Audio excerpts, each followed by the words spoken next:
And we are live. We are back in the house, guys. This is match week 35 of this season's English Premier League, and we are here to do the preview, man.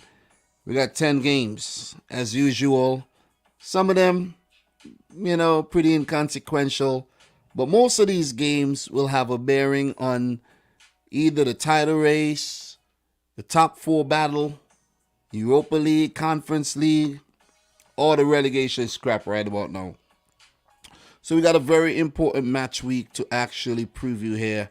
And we're about to get into things, man. You know what I'm saying? It's on a Friday night. I know people are probably busy, out doing their thing. But listen, man, we got to talk the weekend games. You know what I'm saying? We can't just forget about the games that's coming up this weekend. You know what I mean? So, look, before we get into anything, man, big up to everybody watching the stream right now. If you're watching the replay, thank you very much, guys. Make sure you get into the habit of liking the video. Big up to the boy, Clinical Ilias Abs in the house. Mr. Wiafe George, who hit up the stream earlier. And, guys, man, before we do get into this week's preview, let's take a look at a specific result between Manchester United and Chelsea.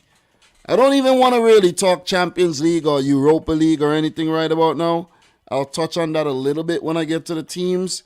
But, I don't really want to delay the proceedings too much tonight, you know what I'm saying?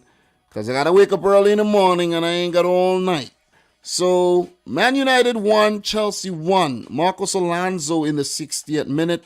Set up by Kai Havertz. What a volley by Marcos Alonso. Cristiano Ronaldo followed up with pretty much similar volley of his own. Matic with a really good lofted ball. And the game finished in a 1-1 draw. I have to say, man, I didn't watch this game because this game was going on at the same time the Europa League and the Conference League was actually happening. So I was like, nah, I can't, I'm going to just watch a little Europa League, man. West Ham took on Frankfurt. They lost the game, but yeah, that's the game I was actually looking at. So it was well worth it, though. It was well worth it, I have to say. So Chelsea should have actually won this game. And my first impression of the result is City smashed United across, two legs this season. Liverpool did the same thing. Even Arsenal are fresh off beating Manchester United. And Chelsea, come on, it's an opportunity miss, man. But it's still a very good point, and it's still a point where Chelsea are prevented Manchester, well, basically with the draw, have basically prevented Man United from getting in the top four because if we go and we check the table right now, I'm not gonna get deeper into this game. I didn't really watch the game, but Chelsea should have won the amount of chances that they had and they didn't take, hitting the shot straight to De Gea and all. They should have won the game. They should have scored more goals. But kudos to United for getting back in the game, though, So let's take a look at the table and in regard to United and Chelsea. Chelsea are third, 66 points right about now. That's a healthy position with 5 matches left to go. But if you check Manchester United, they only have 3 games left. Literally 3 games, and they have 55 points. That's not enough points. You see what I'm saying? They could only get a maximum of 64, which means if Arsenal with 5 games in hand, right, and a better goal difference than Manchester United, a way better goal difference, and I think they would end up getting a better goal difference. If Arsenal pick up 4 points, they would guarantee to finish above Man United for sure. 4 points in 5 games, that's quite doable for Arsenal, who's, picking form again after a small slump. So you take a look at the Gunners here. 60 points. They're chasing top 4 to get back in the Champions League for the first time since 2016. I think that was the season they got destroyed by Bayern Munich, if I'm not mistaken. That's the last memory we got of Arsenal in the Champions League. So, it's sad, right? It's sad. They're in a prime position to get top 4. even Tottenham are in a better position than Manchester United. So it's just sad, man. It's just sad. And you know what will be happening? Cristiano Ronaldo, if he's still at Manchester United, will be playing in either the Europa League or the Europa Conference League for the first time in his career. And I think that's very sad. I think that's sad, and that's rock bottom if you ask me. But I think it's a nice place for them to rebuild from and not just go into Champions League and have to worry about that competition. I think, yeah, playing the Europa League where it's less pressure.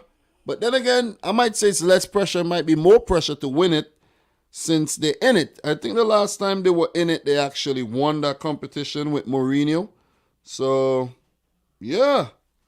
They might actually, fancy their chances of winning it. You know what I'm saying? They just might. So, got a little technical difficulties here with my computer, man. My laptop is not actually booting up right about now. So, I gotta play a little vibe off the phone, you know what I'm saying? Because I just want a little vibe. Want a little vibe to keep things going, you know what I mean? Alright. I think we got some action here. I think we got some action over here. But yeah, man, United is in a very, very sad state. Very, very sad state, man. I told Ten Hag not to do it, but he's gonna sign up. He's gonna sign up and, he might just embarrass himself like all the previous managers after Sir Alex Ferguson. So big up to Clinical again, who says they were in last season and lost to Villarreal. Oh yeah. Oh my God. Oh man, I forgot. I actually forgot they were in the final of the freaking thing last year, man.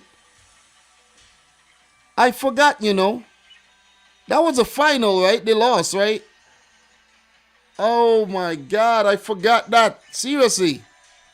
I seriously forgot that they were in the freaking Europa League last season. Oh man, that's horrible, right? It is horrible. They're worse than I thought. You see what I'm saying? They're really worse. I forgot that, man. Thank you very much there, Clinical. I really, really forgot, man. Yeah, I forgot. I dead ass forgot, man. You see what I'm saying? I really forgot. So, they might be in the Europa League again. But, Cristiano Ronaldo has never played in the Europa League. So, I feel it for him if he's still at the club. But, yeah, man. United 6th right now. They won't be in the Champions League next season. And not bad. Not bad at all. So, look. For Chelsea, they're still going through trying to get new owners and everything.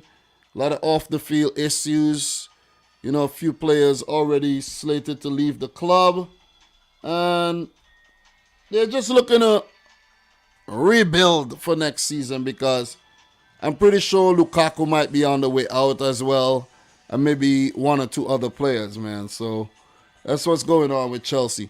So, guys, what we're going to do right now is we're going to get into proceedings, man. We have 10 matches to talk about, and I'm not going to delay. I'm going to get to these games. The first game I want to start with to warm things up is a game that has, little significance, man. None of these teams can get top 4, top 6, you know what I'm saying? Basically, this is just a game for formality reasons, you know what I mean? And that is Southampton versus Crystal Palace. So in their last game, Southampton came from behind to scrape a 2-2 draw against Brighton. So good on them for coming back from behind to get a point.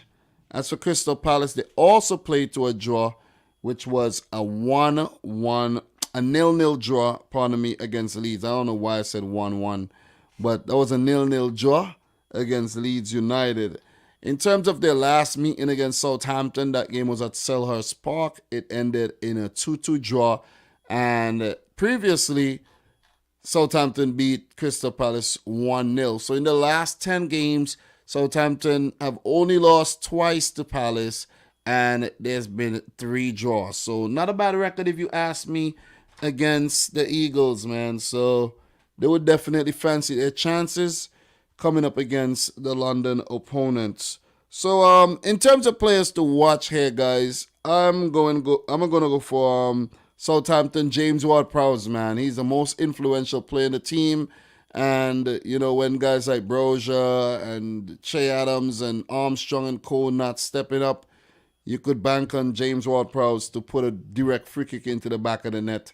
Look, with a handful of games left for the season, does he have at least one more direct free kick goal in him? We shall see. Don't give away free kicks in these dangerous positions or he's going to punish you, man. JWP. In terms of Crystal Palace, I'm going to go for a player who I think has been one of their best this season. And that's no other than Conor Gallagher, man. Let's give it up to Conor Gallagher, man. Think he's the heartbeat of this team along with Zaha, Wilfred Zaha. But I think if Conor Gallagher goes back to Chelsea next season, which I think he most likely will, seeing that Chelsea are going through an ownership change.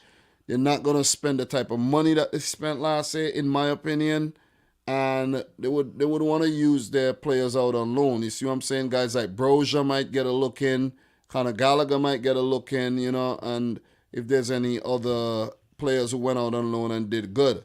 So, let's keep an eye on Gallagher, man. You know what I'm saying? Even for next season as a potential Chelsea player. So, in terms of player availability, Alex McCarthy remains out. It's a backup goalkeeper now. And Valentino Livramento is ruled out. And, he's a former Chelsea man as well. For Crystal Palace, Nathan Ferguson out. Tyreek Mitchell and Luka Milivojevic are doubtful. In terms of the insights, guys, let's just take a look at the insights really quick. The latest here. Ward-Prowse aims to emulate Beckham and Robert. So, James Ward-Prowse needs one direct free kick goal to match David Beckham and Laurent Roberts' single season record of 5. Right, that's quality, and I was just talking about that, man. So, Southampton have won 56% of their 25 Premier League matches against Crystal Palace, winning 14, drawing 7, and losing 4. All sides they face at least 10 times in the competition, only against Swansea, 58%, do they have a higher win rate. Crystal Palace have drawn 14 Premier League contests this season, with no side having more, with Brighton also with 14. Only in 1992-93, 16 have the Eagles drawn more in a single Premier League campaign. Eagles striker Christian Benteke has scored 6 goals in 13 Premier League appearances against Southampton. Only against Chelsea and Sunderland, 7 each, has he netted more. Jared Gillett will be in charge of this game. And guys, in terms of my prediction for this one, look, this one, if you go down and you check the form of both teams here, both teams have been in very so-so indifferent form, you know what I mean? And it's very, very hard to gauge. Very, very difficult to gauge. But Crystal Palace, who had lost 3 in a row in all competitions, including the FA Cup semis, and they bounced back with a draw against Leeds. And Brighton, not Brighton, but Southampton are in pretty much the same, situation right now, right? With 1 win in their last 5. But for Crystal Palace, man, these teams, have had similar seasons. If you look at their positions, 1 13th, 1 14th, you know what I mean? And it's pretty much similar seasons right now for both teams. And it is hard to pick a winner here. But, guys, I chose to go with Crystal Palace winning this game 2-1. I think they just have more players who could just step up and make it happen. You think Zaha, you think Mateta, you think maybe Edward if he gets a chance, but there's also Olise, Conor Gallagher as well. Guys like Eze now getting his, a lot of game time again. So I do fancy Crystal Palace over Southampton here. Guys, it's not a big deal. No serious repercussions are going to actually come from any result from this matchup because both teams are not going to really qualify for Europe. Southampton could only get a maximum of 52 points, and Crystal Palace could only get a maximum of 53. So, it's pretty much a season where they will look to just see how many points they can pick up and see, if they could give a player or two an opportunity to see what they have next season. So, yeah, I'm going to go for Crystal Palace here to win the game 2-1, get over the 40-point mark. And Southampton right now on 40 points, but it could go anyway. But I'm going for Palace 2-1. Guys, let me know your prediction in the chat. I will definitely appreciate that, man. So big up to everybody in the stream right about now. Appreciate you guys tuning in to yet another one on this Friday night. Guys, it takes so much, man. I'm telling you, it takes so much to be consistent and to come back week after week after week, especially when you have work, you got to take care of kids. You got to just handle business, man. It is very difficult to keep coming back and, to do these. And you know what I don't get with some people? They say, "Oh, Dom, you're doing a lot of you doing a lot of Liverpool and City content, man. What's going on?" But these are the people that probably don't even tune into the live streams, man, because look at me talking Crystal Palace Southampton. You know what I'm saying? Like, come on. And I say, listen, man, listen. I talk about every single team every week, preview and a review. So come on, man. Give me a break. You see what I'm saying? All right, I have a 1-0 win for Crystal Palace with this one. Thank you very much for the prediction, man. So, all right, May is saying, got a feeling City will draw this game, and City will be one step be closer to our 20th. Okay, all right. Let's see. Let's see what happens, man. That's your opinion, man. Let's see. So, guys, with that being said, in terms of these two teams, for Southampton, the next game will be against Brentford. That'll be an interesting game. A similar game to the one against Crystal Palace, where both teams don't really have much more to play for in terms of, any silverware or European football. They're safe and everything, so that's going to be an interesting game against another London opponent. So, in terms of Crystal Palace, their next game will be against Watford. Okay, May 7th against Watford. So, that's it. That's it for that one. That's a London derby, by the way, man. Crystal Palace versus Watford. A mini London derby where Watford is still fighting for survival. So, with that being said, guys, we're going to keep it moving, man. Definitely going to keep it moving. And the next game that we got on the agenda is Norwich City. Let's go. Norwich, Aston Villa. Well, Aston Villa, Villa Park versus Norwich City here, man. Norwich almost relegated. Well, I think Norwich could be relegated with a loss if Burnley actually go on to win their game, because right now for Norwich, they only have 21 points. They have 5 games left. That's a maximum of 15 points, which means if they lose the game with 4 games left, they could only get a maximum of 33 points. And if Burnley go up to 34 points, that means that Norwich could no longer surpass Burnley nor Leeds, and they will be officially relegated. Norwich could be officially relegated this weekend, okay? So just keep that one in mind, and I think it's well-deserved, man. I think it's well-deserved. Big up to Anand coming in with a late prediction here. It's 2-1 to the Saints. Thank you very much for that. We do appreciate it. We're going to keep the ball rolling, man. So for Villa, a 0-0 draw against Leicester City. And for Norwich, they lost 3-0 to Newcastle United. So in terms of their last meeting, I like to give you guys all this kind of information so you have context. I know most of y'all don't even remember. Most times I don't even remember what happened earlier in the season. So Aston Villa defeated Norwich 2-0, and the last 3 meetings between the two teams in the Premier League were all Villa wins. But in the Championship, however, Norwich, they've been looking good. You know what I'm saying? They pick up quite a few wins against Villa there. You know what I mean? But in the Premier League, it's been Villa. So all-time Premier League results here, 19 games total, 4 wins for Norwich, 5 draws, and 10 for Aston Villa. Steven Gerrard versus Dean Smith. Dean Smith coming up against his old team, guys, pretty much. And against Aston Villa, he has 6 matches, 2 wins, 3 draws, and a loss. And this would be Gerrard's second game against Norwich where he won the first one. And that was also against Dean Smith. So that's just some fun information for you right there.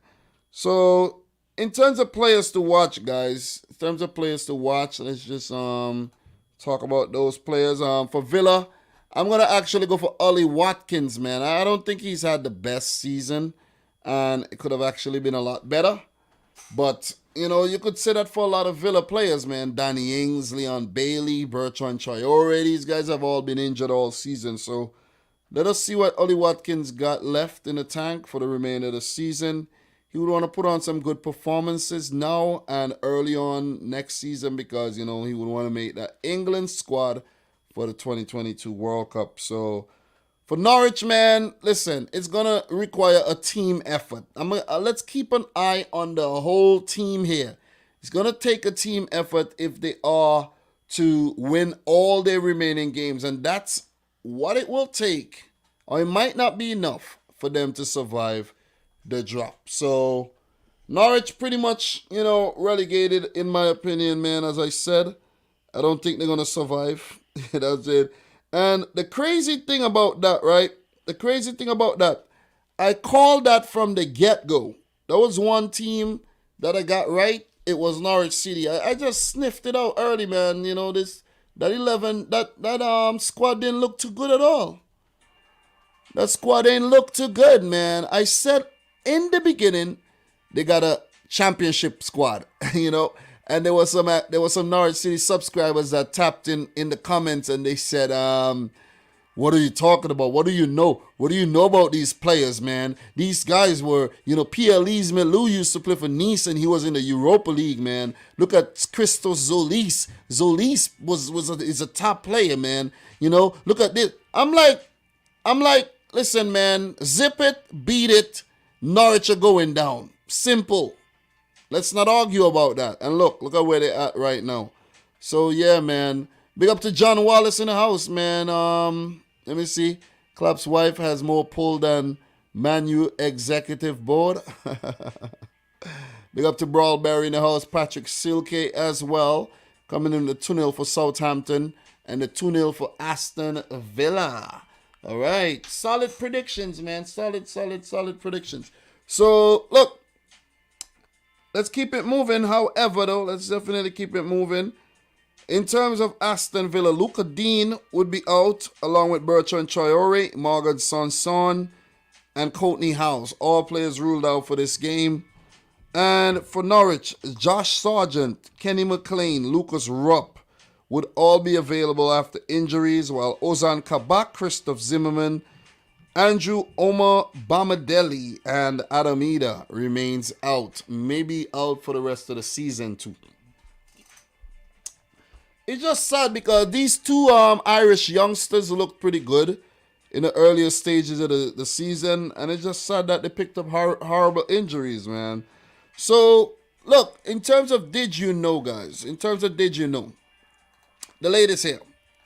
Smith aims to avoid early relegation on return to Villa Park. Norwich City would be relegated on Saturday if they lose at Aston Villa and Burnley win at Watford, just like I said earlier. Did you know Norwich head coach Dean Smith is looking to become the first manager to beat Aston Villa in the Premier League after previously taking charge of them in the competition? There have been 8 attempts, 2 draws and 6 losses with Smith, 1 match, Martin O'Neill 2, and Ron Atkinson 5, all failing. Aston Villa have won 7 of their last 8 Premier League meetings with Norwich, with the exception being the 2-0 defeat at Carrow Road in December of 2015. Timo Pukki has been involved in 59% of Norwich's 22 Premier League goals this season. Listen, man, when you're going to score 22 Premier League goals, and pick up 22, 21 points, no wonder you're going to go down. That's not enough goals at all, man. Seriously. That ain't enough. That ain't enough, man. 10 goals and 3 assists. Damn, Pookie. Damn, man. Why nobody picks up Pookie, though? You know what I'm saying? I think a team could pick up Timo Pookie. The last time when they went down, somebody could have picked him up. I think with it, you know what I mean? I think, listen, man, somebody pick up Pookie. Southampton, maybe, you know what I mean? Let's see what happens. I doubt. I doubt. The high share of any player. However, just 30% of his league goals this term have come away from home, 3 out of 10. Villa's Emi Buendia could become the 6th player to score Premier League goals against Norwich, having previously played for them in the competition after Chris Sutton, Efan Ikoku, Rule Fox, Harry Kane, and Nathan Redmond. All right. So the match official here would be John Brooks. So my predictions, guys. Man. So look, Aston Villa, they haven't been in good form at all. And when I say that, I mean they're 15th. They haven't won any of their last 5. And we're going to keep it down to 5. But the draw was good to stop the bleeding. You know what I'm saying? But for Norwich, not as if their record is any better, you know what I mean? Yeah, they have 1 win in their last 5 on a draw. But still, you know what I'm saying? Still, it's Norwich, man. And with Villa's firepower, I think it's going to be a little bit too much for Norwich to deal with on the day. And I'm going to go for Villa to win the game 3-1. You know what I'm saying? Look, even if you're not scoring a lot of goals, at least don't concede a lot either. But Norwich, man, is just a big gaping hole at the back. And they have been very, very bad this season. Very, very bad. For Villa, look, they had good periods. Dean Smith, he had good periods during his time in charge as well. And then it just slipped out of control. Steven Gerrard came in, pulled things back. But, because of the closeness of the league right there, you could see Villa with 37 points and 9th place being 43 points. I think Villa were like 9th just the other day. And the fact that they haven't played a lot of games recently and they've been losing a lot of games, they dropped to 15. So a win right now would catapult Villa all the way back up to 12th maybe. Most likely 12th according to the results around them. But, they should remain below 13th if they do win the game because of the other teams may or may not pick up points. But look, I'm going to go for Villa to win the game 3-1. I'm sorry, man. I can't put my money on Norwich. Even though they have won the odd game this season and they did look good against Manchester United, I just can't put my money on Norwich City, man. So yet another loss. And they may just get relegated, but you're going to have to wait for the Burnley prediction to know exactly how I feel about that. So big up to Ivan LFC, man. Thanks for continuing to be a member of the channel. Appreciate it. Villa 1, Norwich 1 says Clinical. And thanks for the prediction. Guys, if you have any more predictions to drop, please do so. We'll definitely appreciate it, man. Look, if you are yet to like the video, make sure you smash up the thumbs up button. Would appreciate that too. We're doing well, man. We hit 20 thumbs up already in week 35 preview as the Premier League title race continues. The race for top 4, Europa League, Conference League, the relegation battle, all still in effect. So, guys, we're going to keep it moving. But before we do, I like to drop the next matches for all the teams. And for Villa, they will play against Burnley. That's a big game. That's a huge game. Turf Moor, and they face Liverpool. That's another big one. And guess who they play on the last day of the season? Manchester City. So they do still have to play Burnley twice as well. So Villa got a lot to say in the title race and in the relegation battle as well. So let's see if they'll actually talk or if they continue to stay silent this season. So in terms of bottom team, Norwich City, the next game after the Villa encounter will be against West Ham United, and they face Leicester, Wolves, And they finish off the season against Tottenham Hotspur. So, yeah, pretty much it there. We're going to keep it moving. But before we do, thanks for all the people watching the replay right now. And thank you for all the people in the stream right now, man. All right, so let's keep it moving. Next game we got coming up, guys. It's the game between Wolverhampton Wanderers and Brighton and Hove Albion. All right. These teams are recently in the championship scrapping it out, you know what I'm saying, about, 6 seasons ago, or maybe 5 or so. So it's going to be an interesting encounter. So, look, Wolves versus Brighton. All right, so let's get into that. Let me just pull up the page here before we talk about that one. But the last game, Wolves lost to Burnley after a little 2-week hiatus from action. And for Brighton, they dropped points from winning position after being 2-0 up against Southampton. The game ended in a 2-2 draw.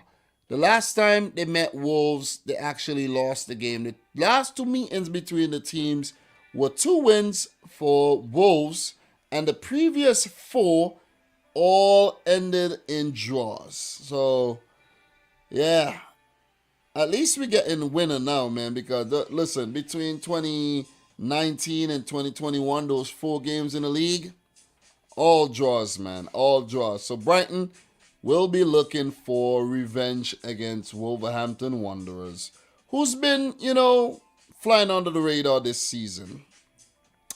So, guys, in terms of the head-to-head record here, man, 7 matches between the teams. You see total 2 wins there. For Wolves, 1 win for Brighton, and 4 games have ended in draws. In terms of the manager, this will be the second time Bruno Lage is meeting Graham Potter. He won the first and only game.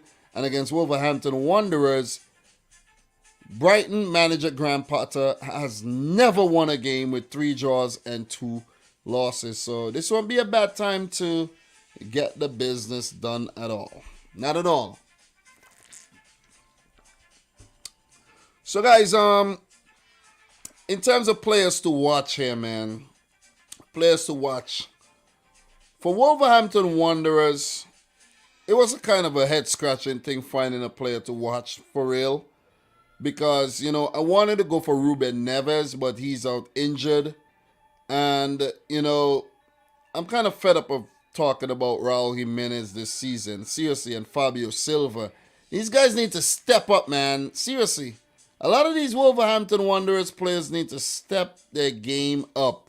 I think one of their best players this season has been Jose Sa, the goalkeeper. So I think if they're going to get something from this game, they would need Jose Sa on his P's and Q's. So let's make him the player to watch.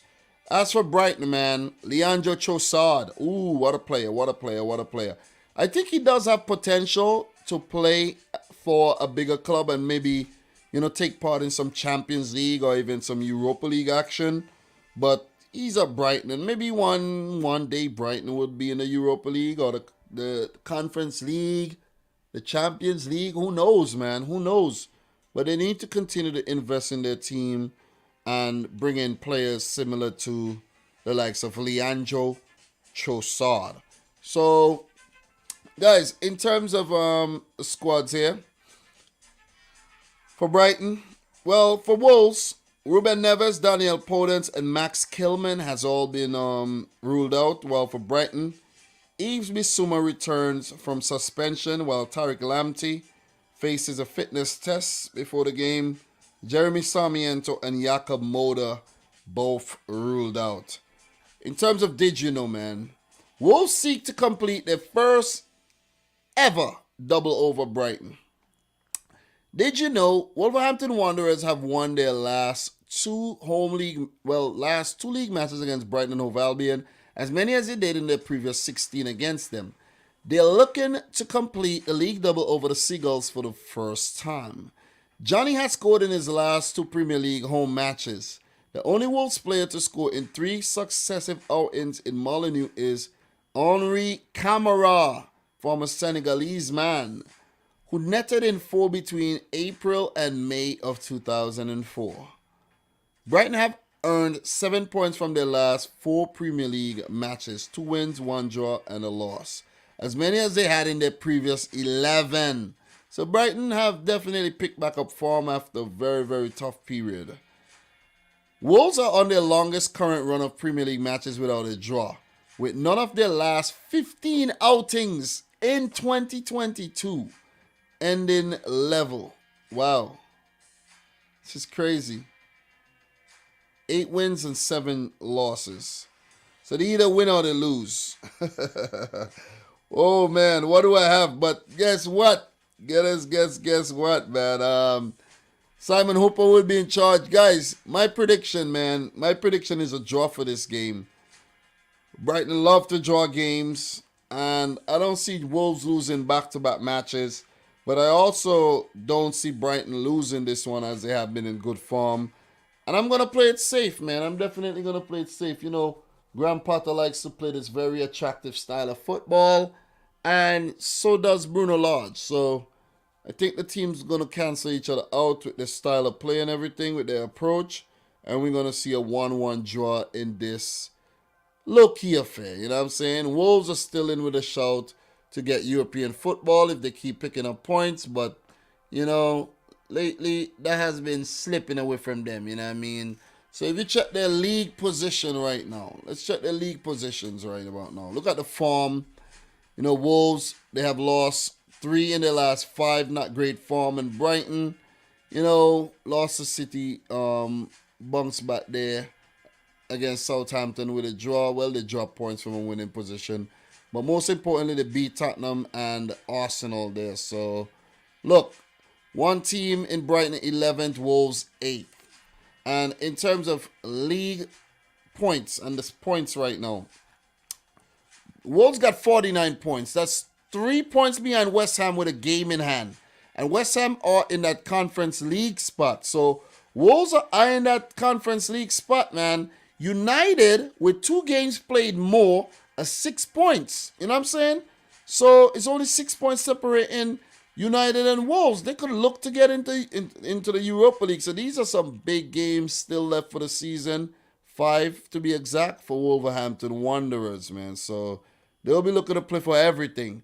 As for Brighton, 11th right now, 41 points. Their most ever points picked up in any season. Well, last season and this previous season, they picked up 41 in those years, right? So they will definitely, I think, go on to pick up their best ever points haul in the Premier League season, which, you know, is a perfect example of how well Graham Potter and his boys have done this season. So I'm going to go for a draw. I'm going to play it safe and say a 1-1 draw. Big up to everybody in the stream right about now. Make sure you like up the video. Smash up the thumbs up button for the thing, man. If you're watching a replay, do the same. For Brighton, their next game will be at home at the Amex against Manchester United. That's going to be a big one. You know, you always got a chance against Man United, man. So for Wolverhampton Wanderers, the next game is against Chelsea. Then they do have to play Liverpool and City for the remainder of the season. They have a hand in the title race, man. So let us see. Very, very tricky team to play. And they have been one of Man City's bogey teams since they came back into the Premier League. I know the Liverpool fans love the sound of that, man. So, yeah, let's see how the pendulum swing. If it does swing in the title race between Liverpool and Manchester City, and a team that could actually be involved are Wolves. Awoo! Guys, big up to you, man. What are you guys saying in the chat right about now? Big up to the boy Origin Z. Love the previews on the rewatch. Thank you very much, man. Appreciate that. If Villa doesn't try against LP and part the bus against us, I'm gonna lose respect for Gerrard. Oh man. So, if Villa doesn't try against Liverpool, right, and part the bus against City, yeah, let's see. I don't think he's gonna do anything like that, man. I think he would actually want to beat freaking Liverpool and City. I don't think he's going to look to do any favors. But the fact that Villa's not really playing for anything, you know, he won't look as he could switch up the team, give guys like Chuck Womaker, you know what I mean, a little start. A couple of the youngsters that's still amongst the squad, give them some starts. You see what I'm saying? Against Liverpool, and then against City, he could bring out the big boys. You know what I mean? And still get beaten. You know what I mean? So it is what it is. Shane Moose, how are you, man? How are you? How are you? Funny you say that because I have a 0-0 draw. Yeah, man. Thanks for the prediction. Do appreciate it. We are going to keep it moving, man. We are moving nicely. We're going into the fourth clash. Big up to everybody in the stream right about now. Guys, make sure you smash up the thumbs up button on this lovely Friday night. We only got 25 likes. Come on, man. We could do better than that. Listen, as I drink my water right now, we got over 50 people in here, man. Let's get the stream up to 50 likes. Come on, man. You guys could do a lot better than that. Let me drink my water and just freaking, moisturize my vocal cords here. Come on, man. You guys could do a lot better than that. You're letting me down.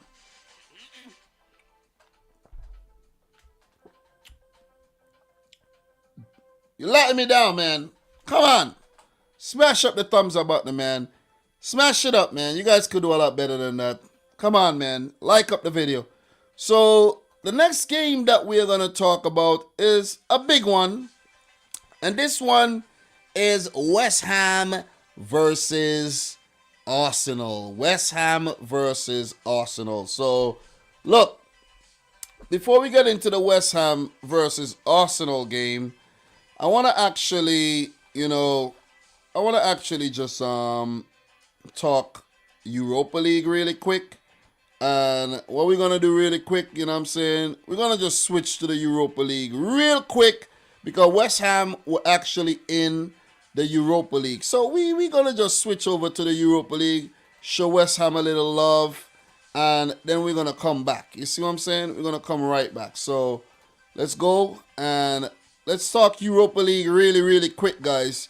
Look, in the Europa League, Leipzig 1, Rangers 0. I didn't watch this game because I was watching the other game and I didn't want to play it on two devices. So, in terms of this game, we had Angelino, the former Man City player, scoring in the 85th. I'm yet to actually go back and watch this goal. And Leipzig, under Domenico Tedesco, a very young manager, promising manager, has definitely turned things around at the club after Jesse March's sacking. Are looking to make their first ever European final after making the Champions League semi-final as well. And they have a 1-0 lead over Rangers going into the second leg, which is not going to be easy, by the way, guys. So, congrats to Leipzig. They're definitely looking like they could go on to win this competition. As for the next tie, West Ham 1, Frankfurt 2. This was a good game. This was definitely a good game because, look, Knopf scored as soon as the ball kicked off. Very good goal. And then Mikel Antonio scored a scrappy goal in the 21st minute. Jared Bowen was really good in this match, man. Hit the post once early on in the first half. And that acrobatic overhead attempt, oh my God, if that had went in, that would have been Puskas' goal of the year. I'm telling you, without a doubt. That was spectacular, man. That came off of a cross, A cross came in. And this guy, Jared Bowen, pulled out the overhead kick and hit the crossbar. That deserved to go in, man. That deserved to go in. But look, Daichi Kamada did take Frankfurt ahead in the 54th minute. And that was a brilliant play. Jibril Sow had his shot saved by Areola. And Kamada tapped in. And Kamada also hit the far post as well. So it was quite an open game of football, very entertaining stuff. But David Moyes' Hammers trail Oliver Glasner's Frankfurt going into the second leg. Where, guys, we could actually see an all-German final in the Europa League. And I won't mind at all. I won't mind. But I would actually love to see West Ham turn things around and go on to win the Europa League. At least make the final first. You know what I'm saying? So let's give it up to the Irons, man. West Ham United. They didn't play too bad. I think they were pretty unlucky not to draw the game, though. So we're gonna switch back. Let's go back to the Prem de la Prem. All right. So West Ham versus Arsenal, right? And the Europa League would have everything to do with this game because guess what? West Ham are coming off of a Europa League game on Thursday, right? Just think about it. Europa League game on Thursday. They play Arsenal, who are in very good form, on the Sunday.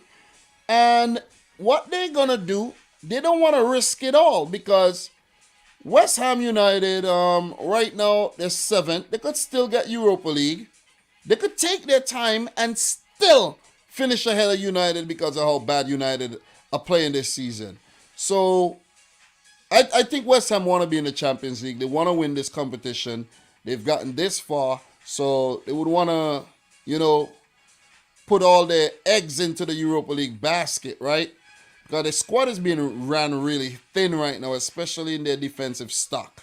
So I think West Ham are going to go in light against Arsenal. I think they might go in very, very light. But in terms of this game, West Ham versus Arsenal, before I get into any type of analysis like that, let's just go through the usual, right?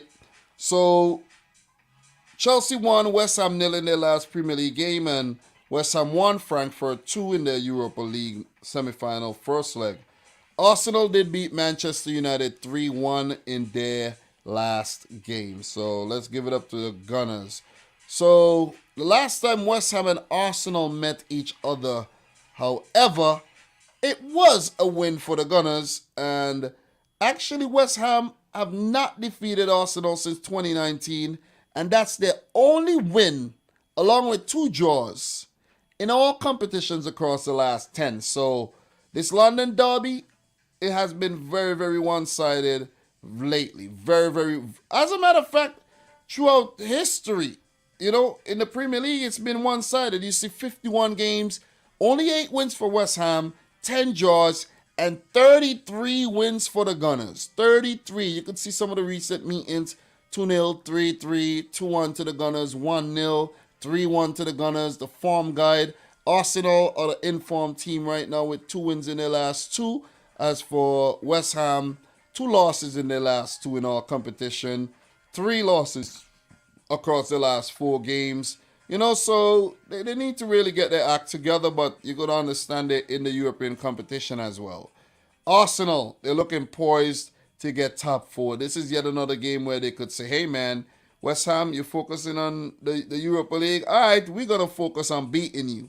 We're going to take advantage of your heavy legs during the week and everything and you recovering for this game. So Arsenal would definitely have their tails up going into this one, man. Indeed, indeed, indeed. So, look here. So, in terms of the managers, let's just touch on the managers really quick. David Moyes have managed 37 games against Arsenal, but have only won 4. It's a terrible record. Terrible. And in 4 games against Mikel Arteta, he's yet to win with 1 draw and 3 losses. Arteta with the opposite of that result, and the same record against West Ham with 3 wins and a draw in 4 previous outings. So, in terms of the players to watch here, guys, for West Ham, of course, man, one player that's been standing out lately, Jarrod Bowen. Big up to Mikel Antonio for finally scoring a goal as well. But Jarrod Bowen, man, what a player. What a player. And I do think he has potential of going on to play for a Champions League club. Someone just have to take the gamble on Jarrod Bowen, you know what I mean? But I think he's worth taking the gamble on because he's a hard-working player. He's produced this season. And you could see right there, he got 8 assists. And to go with 9 goals, that's a very, very productive season there. You see what I mean? That is a very productive season. He's the most productive West Ham United player this season. Jarrod Bowen, man. Keep an eye on him. Look, the player from Arsenal that I went with is not Saka, it's not Smith Rowe. but it's Eddie Nketiah. Since his involvement across the last few games, Arsenal have picked up good results, man. So let's give it up to Eddie Nketiah. And I think he's very influential. And I think he should stay at Arsenal, man. Sign the contract, stay at Arsenal, and fight your way to be that number one striker. It is up to you. You get the opportunities. If you don't take the shot, then you'll go back to playing second fiddle, and then you'll be unsettled, and you're going to want to leave. So Eddie Nketiah is my player to watch there. So, yeah. In terms of player availability here. Guys, don't forget to smash the thumbs up button, okay? For West Ham, Issa Diop, Craig Dawson suspended, and Angelo Ogbonna will all be out of this match. While for Arsenal, Kieran Tierney and Thomas Partey out, while Bukayo Saka had a knock and he's deemed fit to play. Did you know?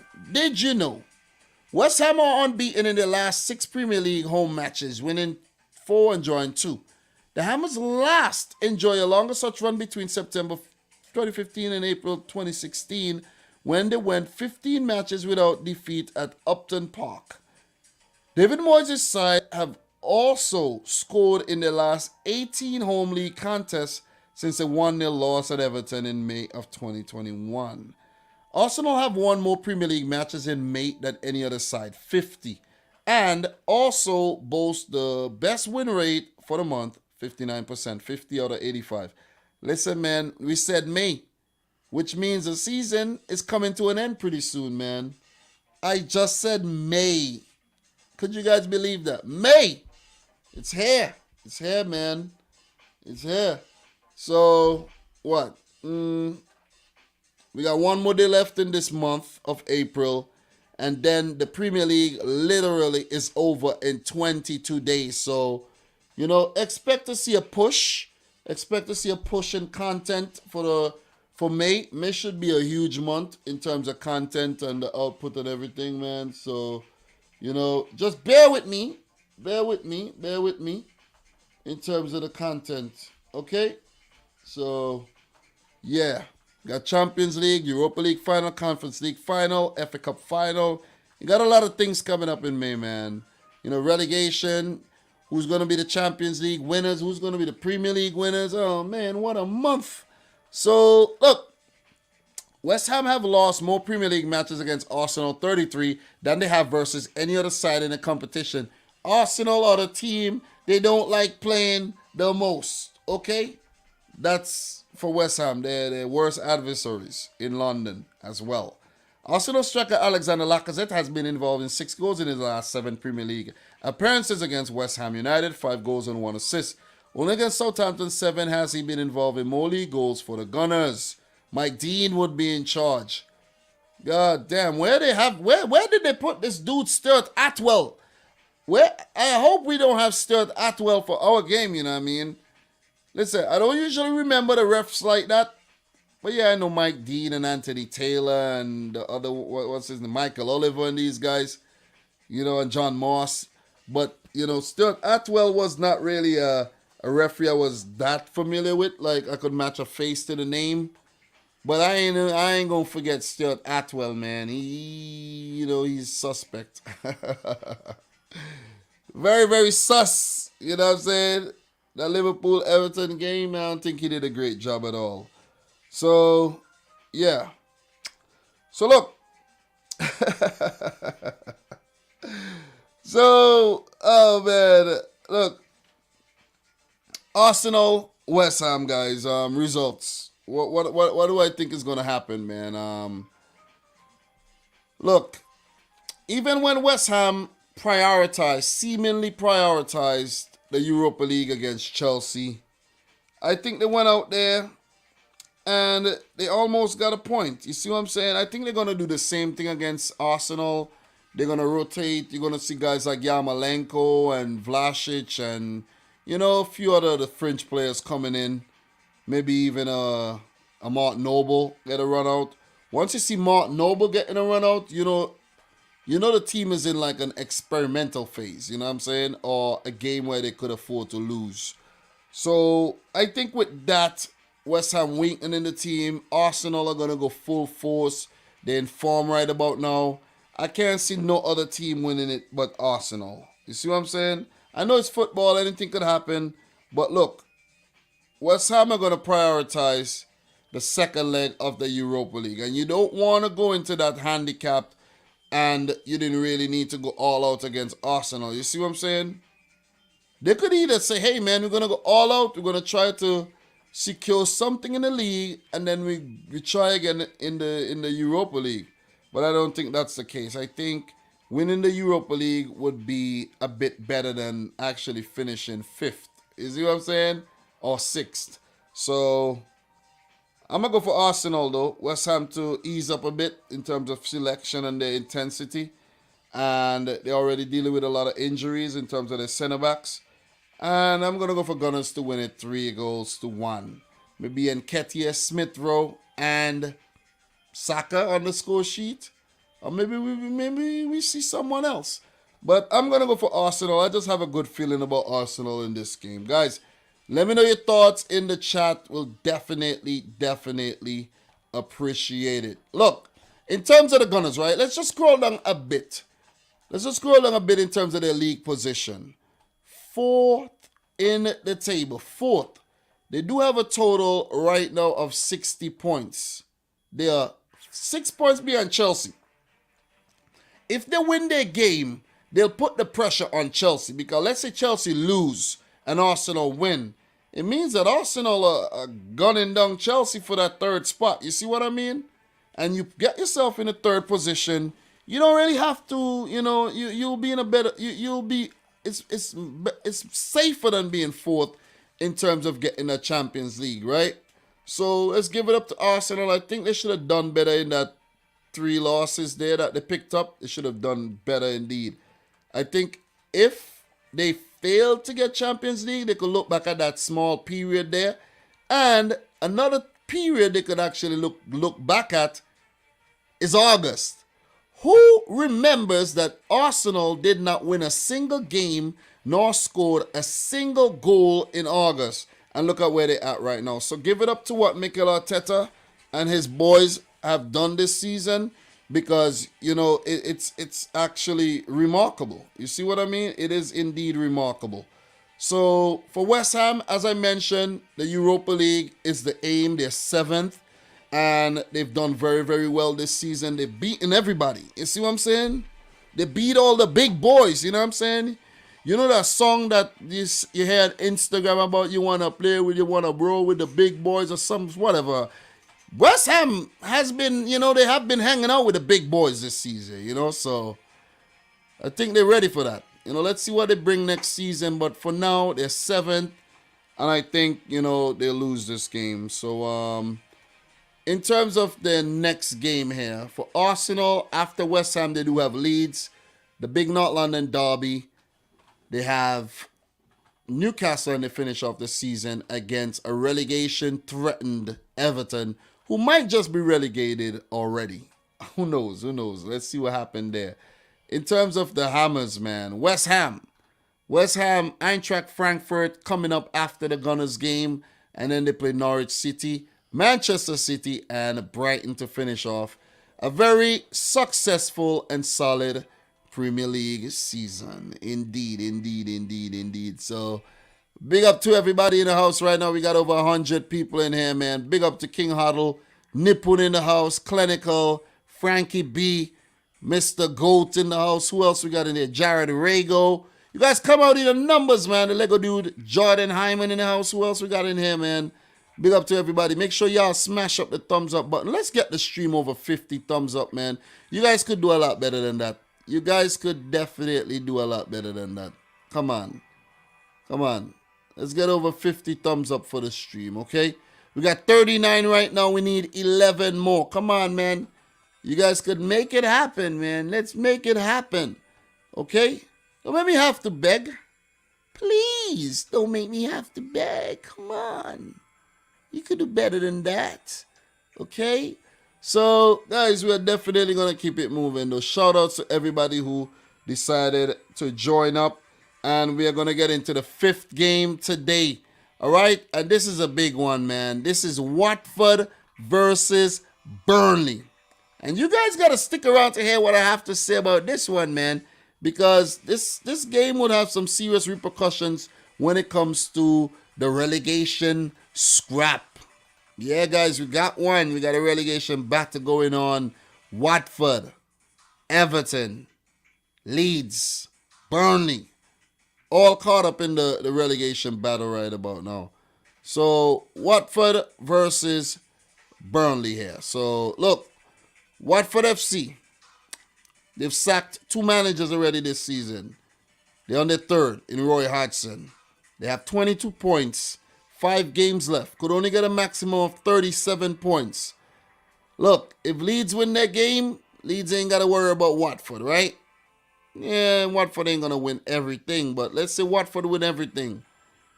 It ain't happening. It ain't happening, man. I think Watford are pretty much done.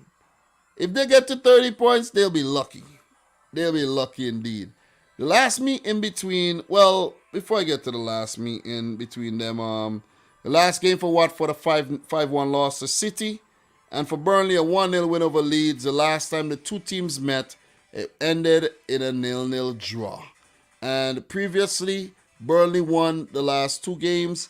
And let's just say Watford have only won twice across the last 10, dating back to 2014 in the championship against Burnley. So only 2 wins for Watford against Burnley. It ain't looking good in the last 10 games. It ain't looking good at all. It ain't looking good. It ain't looking good. Not at all, not at all, not at all. You could see the all-time record there. Watford with 2 wins, 2 draws, and 5 wins for Burnley in their head-to-head in 9 previous Premier League matches. So Burnley right now desperate for points. Watford desperate for points, but I think, any one of these teams would relish the 3 points in this game. So in terms of the managers and everything, we got Roy Hodgson, 74 years of age, man. His contract is to the end of the season, but Roy Hodgson has announced that he will retire for the 2nd time at the end of the season. So let's give it up to big Roy Hodgson, man. He hasn't really, won a lot throughout his long career.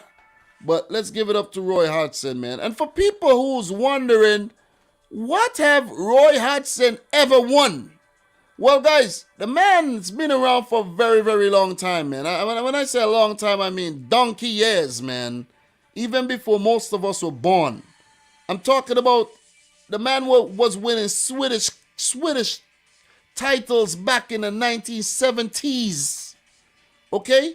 And those were the best times of his career, where he was Swedish champions 4 times with Halmstads, and twice with Halmstads and twice with Malmo.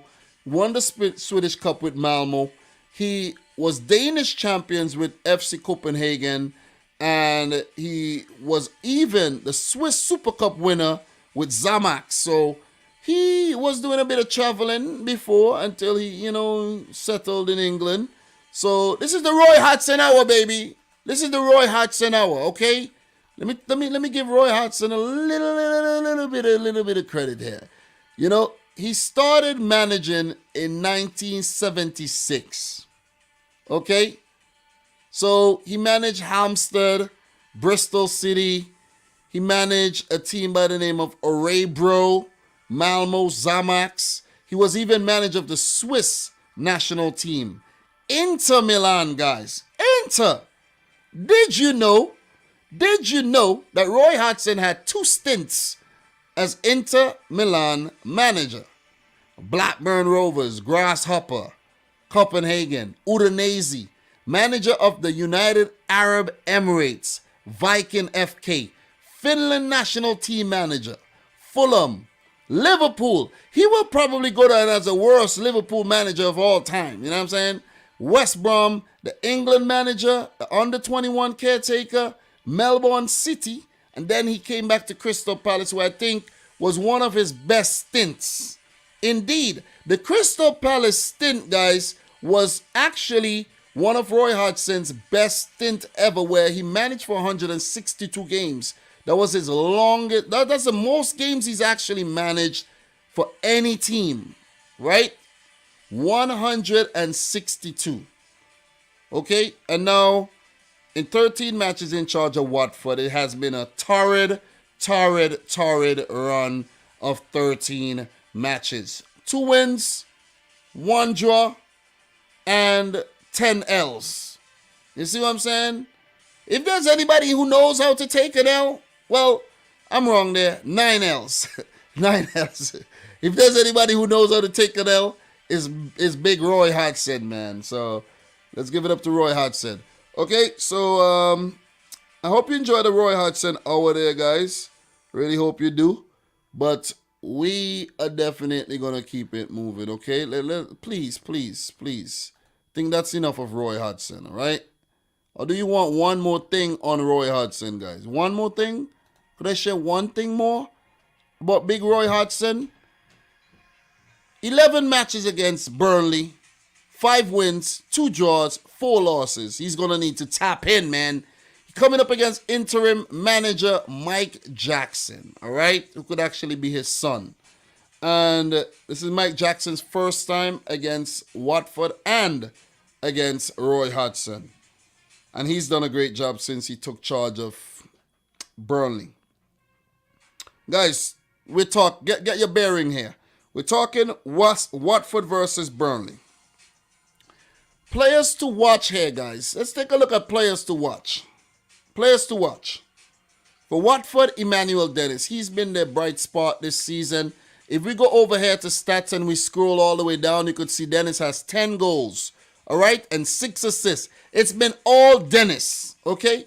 And I think if Emmanuel Dennis actually goes down with Watford, some team got to pick him up, man, because he's done damn good. He's done well.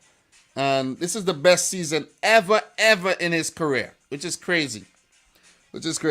So for Burnley, I'm going to go with their new man, Wout Weghorst, man. I think he came in, most likely an upgrade from Chris Wood, and he's been doing the business, man. He scored a few goals. He picked up the assist in the last game where Burnley won against Wolves. So you got to give it to Wout Weghorst, man. And, you know, it's a gutsy move going to Burnley. And Burnley this is the season where they spent the most money. And they could be relegated. But it is looking good these days for Burnley, man. And when I say it's looking good, look at that. 2 wins in the last 2, a draw as well. So since Mike Jack has taken charge, 7 points on the board. 7 points, man. 7 points. Sean Dyche is history. Mike Jack ringing in the new era. Right? 7 points. Big points. So, look. Look here. We talk Roy Hodgson. But for Watford, Chuka Hernandez would be missing this game. He has been one of the bright spots as well. And Samuel Kalu is a doubt. Kiko Femenia is deemed fit to play this game. While for Burnley, Ben Mee remains out, as well as Johan Berg Goodmanson. Doubtful players. Well, Ashley Westwood we know is out with that fractured ankle, I should say. J. Rodriguez, Maxwell Cornet remains doubtful, as Eric Peters is also still out. Guys, let's talk some insights. What's the latest and greatest here? Jackson can set Burnley record in key duel at the bottom. Burnley are unbeaten in their last 3. Well, Burnley are unbeaten in their 3 Premier League matches under Mike Jackson, winning 2 and drawing 1. The last manager to remain unbeaten in their first 4 league matches in charge of the Clarets was Owen Coyle in 2007, while no manager has ever stayed unbeaten in their first 4 top-flight matches with Burnley. Watford have lost each of their last 10 Premier League home matches. Terrible. No side in top-flight history have ever lost 11 consecutive home league contests before. It might just happen. Burnley have won 2. I think I need somebody to do ad-libs behind me. So when I say something like that, they could just chip in with something like, yeah, that could just happen. You know what I'm saying? But yeah, man, big up to everybody. Make sure you're liking the video. Make sure you're taking part and you participating in the chat. You know, you're smashing the thumbs up button. people in the replay as well. Do appreciate all the support, man. So, yeah. Burnley have won their last 2 Premier League matches. Last winning 3 in a row in April 2019. This is their first league match when starting the day outside the relegation zone since August. Burnley have won 5 of their last 9 Premier League matches against Watford, 56%. Of sides they faced at least 5 times in the competition, only against AFC Bournemouth, 75%, and Hull City, 67%, have they had a better win rate. Craig Parson would be in charge. And guys, in terms of the prediction for this one, oh man, look, listen, it's risky taking a bet on Watford these days. They're all over the place, man. They're all over the place. They just can't defend, man. They just can't keep the ball out the back of the net this season. I'm telling you. And when I tell you their goal difference and their goals conceded, man, listen, 67 goals conceded, a negative 36 goal difference. This is amongst the worst defenses. When you think about Leeds, 68 goals conceded. Norwich, 69. You think Watford with 67. Burnley, on the other hand, they have been decent. 45 goals conceded this season, you know what I mean? And that's less goals than Brentford, Southampton, Aston Villa. That's less goals conceded than Newcastle United. That's similar goals conceded like West Ham. Less goals conceded than Manchester United. Let's just say that one right there. You know? So, they don't score a lot of goals, but they don't concede a crazy amount either. 29 goals, that's why they're in this position right now. And only Norwich City have scored less. Okay? So they need to actually start scoring. Watford, on the other hand, they don't have a bad scoring record with 31. You know what I mean? They don't have a lot of teams like below them, but still, it's not like Norwich who scored only 22 goals, so they do have a goal threat. But the way Burnley have been playing, man, the thing is, Burnley have a lot to fight for right now, and the prospect looks a bit easier than when you look at Watford's situation and what they need to do to survive. It's a lot, man. That alone might actually defeat you when you look at it. 22 points, god damn, we're way behind, 9 points behind Burnley. I know, could win and cut it to 6, but, oh man, the games are running out quick and fast. So, look, Burnley they have been playing some good football, man. Guys like, Nathan Collins, have come in, and, he slotted in nicely for Ben Mee. Tarkowski at the back. What's his name, man? The kid that scored a goal the other day. I forgot his name, man. I think his name is Connor something. These guys have stepped up. These guys have really stepped up and played some good football. I'm talking about their defense. You know what I mean? These guys have really, really stepped up. I can't remember his name right about now, though. Connor Roberts, man. Connor Roberts. These guys have really stepped up. And you got to give it to Wout Weghorst, Matej Vidra. These guys, man. Cornet. Brownhill, even McNeil's been playing a lot better lately. And Nick Pope, listen, he might actually be too good for Burnley if you ask me. So for this one, I think Burnley are going to continue their purple patch under new interim manager Mike Jackson. And they're going to win this game 2-1. And with my prediction of Burnley winning the game, it would mean that Norwich City would be officially relegated with a Burnley win and a Norwich loss. Or even if Norwich draw, I think, that'll be it for them. So, yeah. Burnley would go up to 34 points. And Everton, who got a very, very tough game coming up against Chelsea, if they fail to get anything from their game, oh man, it could spell an end for Everton's season as well. So Burnley doing the business. I'm telling you, 34 points would go level with Leeds. And Leeds coming up against City, there's no guarantee that Leeds are going to get anything from that game. So we could see Burnley even jumping ahead of Leeds and looking towards teams like Aston Villa and Crystal Palace and Southampton. Listen, Burnley could end up and finish a healthy 13th or 14th this season. The way they're playing right now. And they look doomed, but they have fought well. Just like, Newcastle have fought well and survived. Seems like Burnley are the latest team to, climb out of the depths of the relegation zone and are looking to be in the Premier League next season.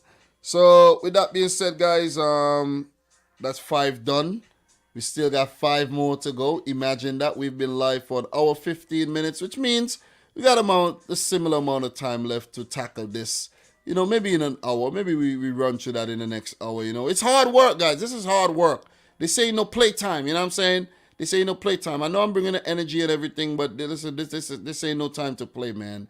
This is crunch time in terms of the season, and we still got a lot to do. Still got a lot to do. So, in terms of who the teams will play next, all right, let's take a look at that. And in terms of Burnley and their next game, after Watford, they play Aston Villa, who they have to play twice. They play Tottenham and they play Newcastle. So those are the remaining games. It's looking good. And the fact that they play Villa twice, I think they're going to beat them at least once. They beat Tottenham already this season, so you never know. Guys, it's looking like Burnley are going to survive, man. It ain't looking good for Everton at all. Not at all. Not at all. As for Watford, they do face Crystal Palace next. It's a London derby. Then they have Everton, Leicester, and finish off the season with another London derby against Chelsea, where, who knows, they might just lose all their remaining matches. So, big up to everybody in the stream, man. Who we got here? What are you guys saying?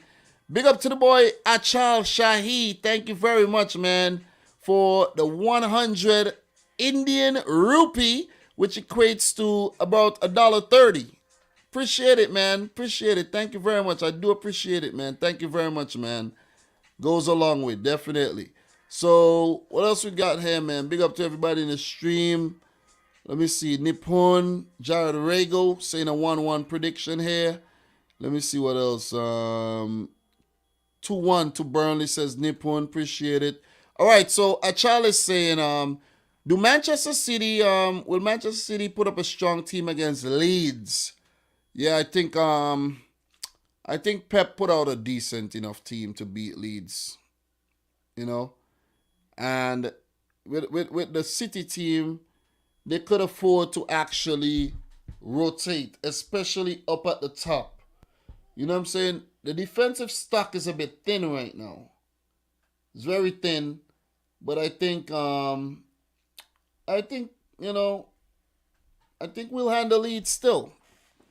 Leeds are not playing at their best right now because they were on a little break. So I think the break kind of stopped their momentum.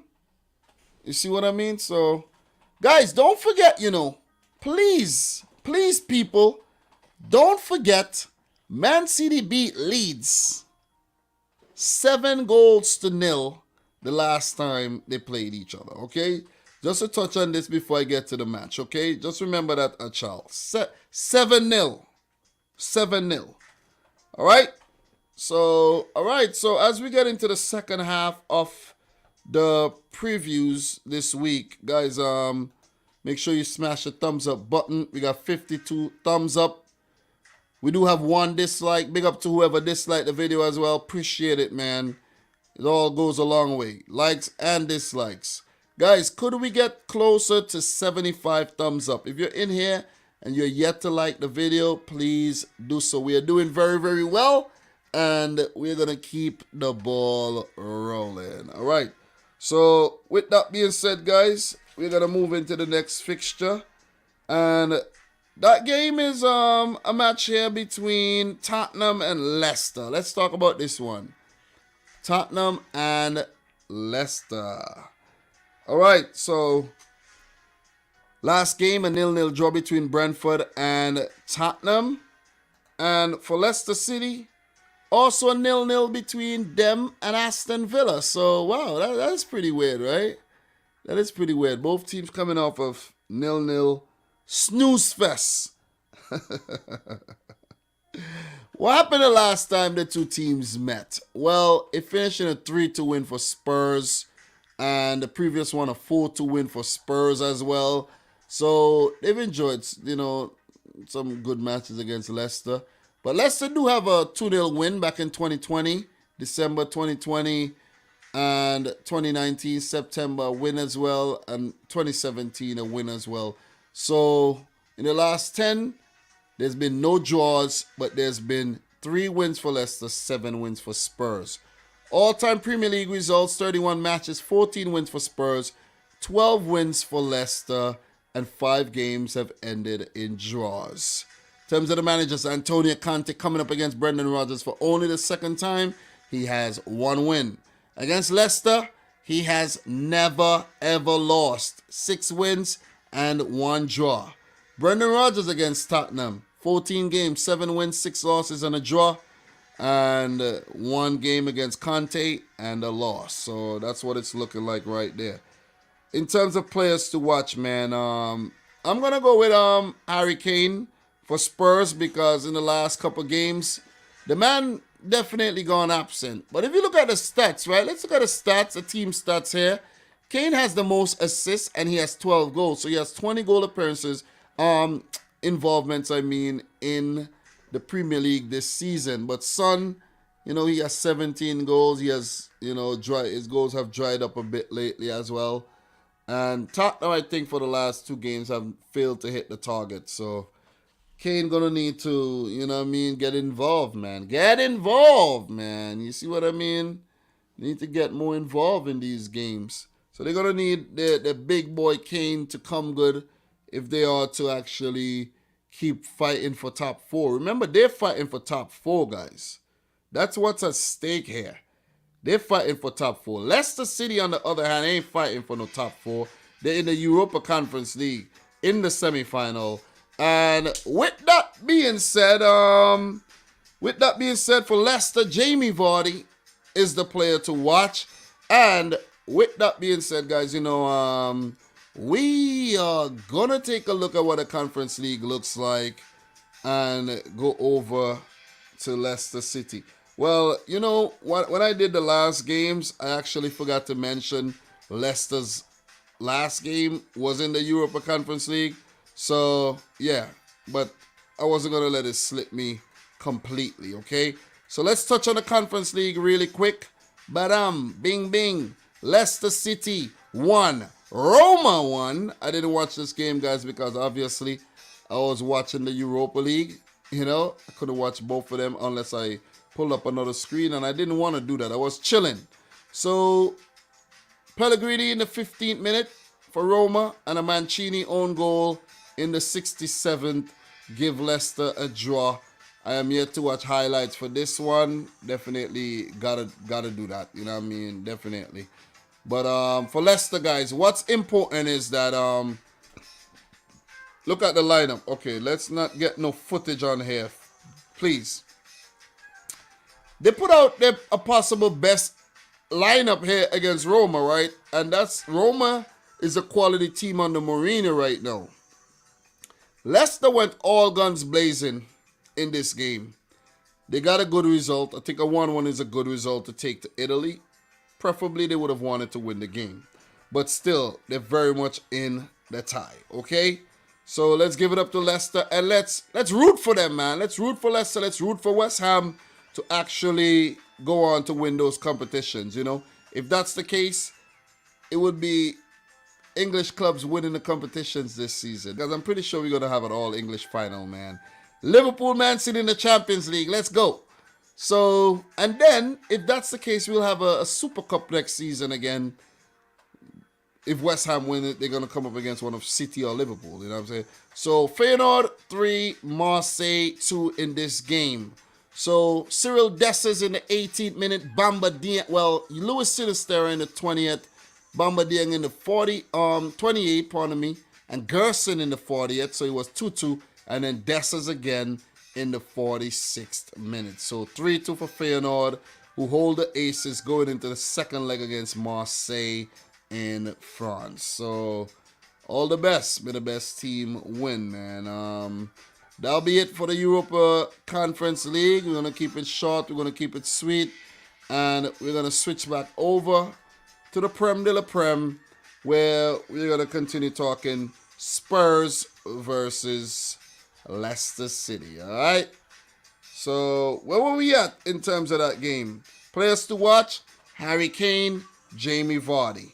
So, in terms of availability here for Spurs, Japhet Tanganga, Sergio Reguilon, Oli Skip, and Matt Doherty would all be ruled out.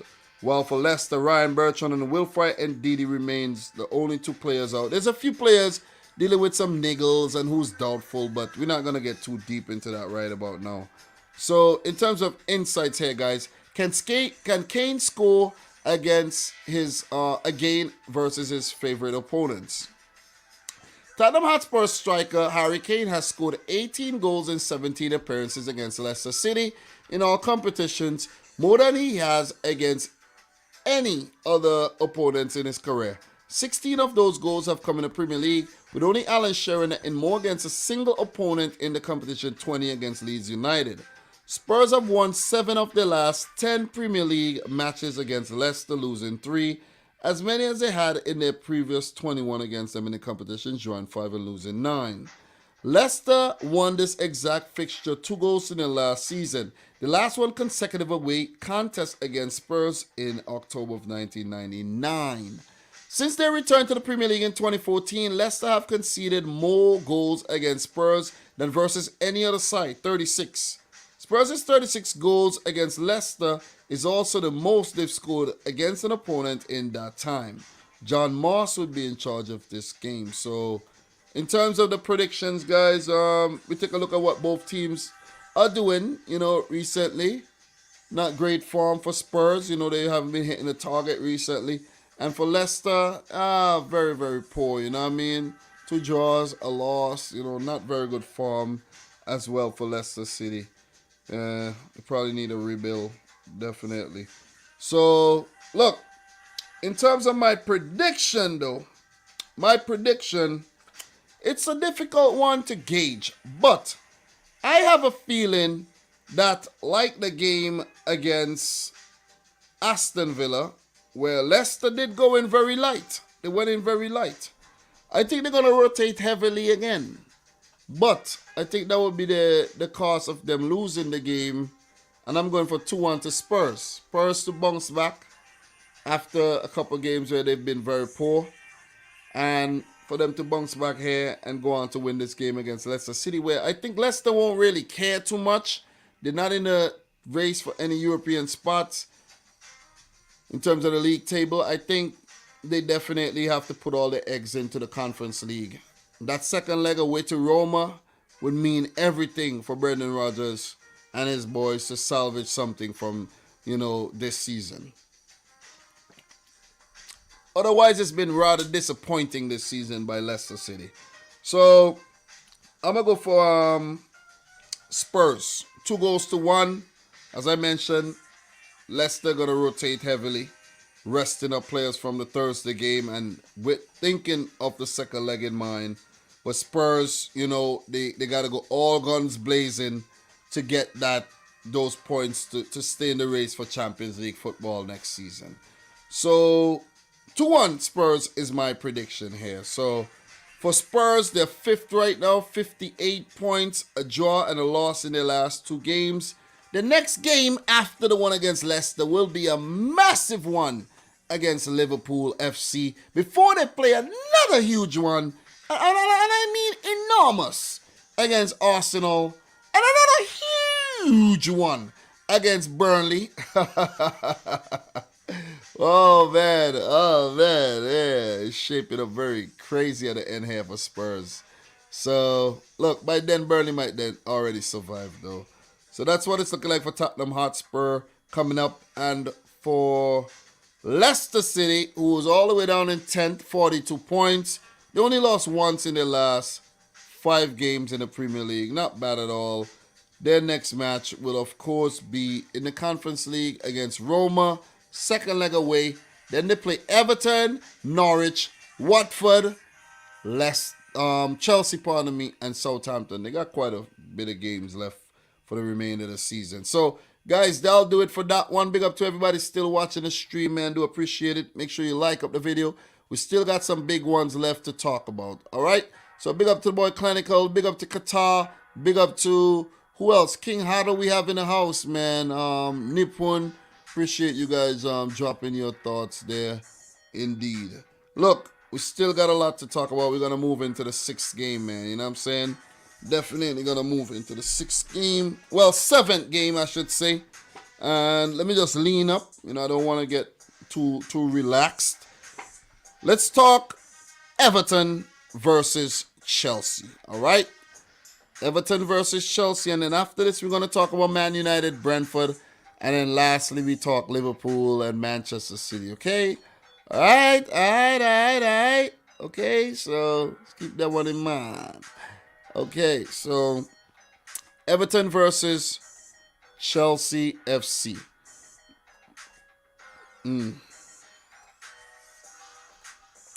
Okay.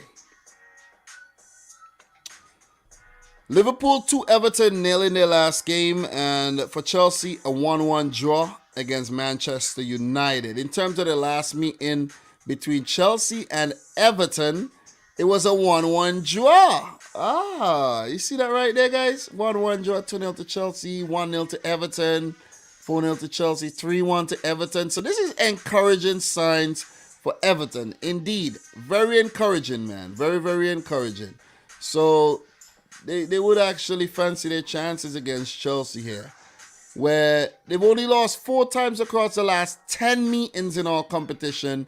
They do have 3 wins and, of course, 3 draws sprinkled in there. And 3 draws. They would need a draw would do them. A draw would do them a whole lot of good this season, though. Another draw this season.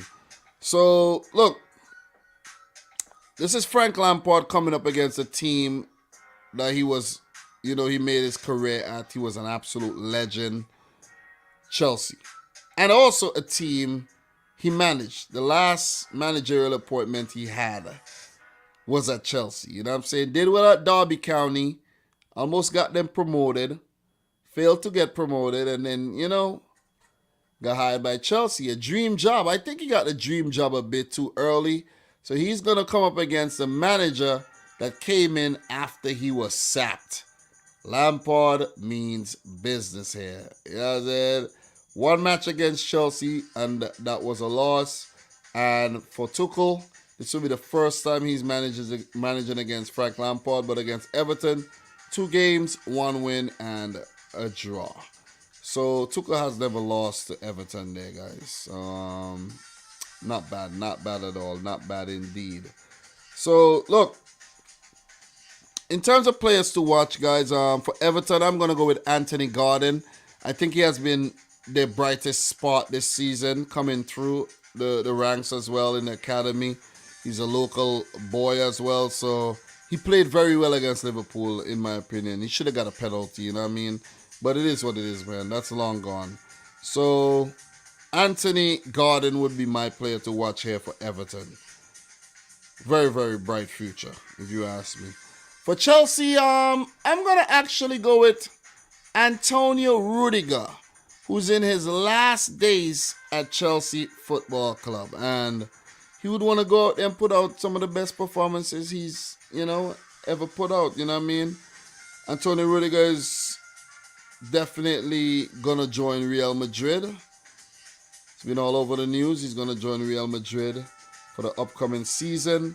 And for Chelsea fans, he will no longer be a part of the team, man. And I think that would be a huge miss, because as many times just having Rudiger back there is what saved Chelsea. Even though they've had a very indifferent season where players were supposed to come good and they didn't.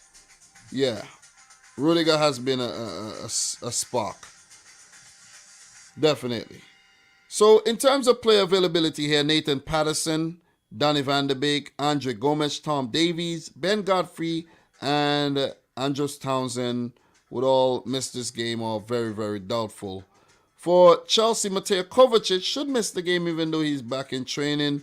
Callum Hudson-Odoi, Ben Chilwell all out, and Andreas Christensen and Ross Barkley doubts for this one.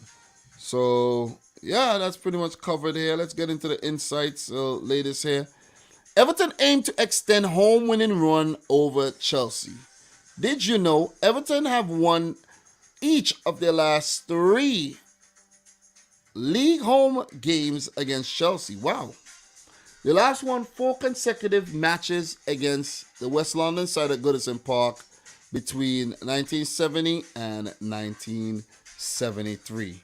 Everton manager Frank Lampard will be the 10th former Chelsea manager to take charge of a Premier League match against the Blues.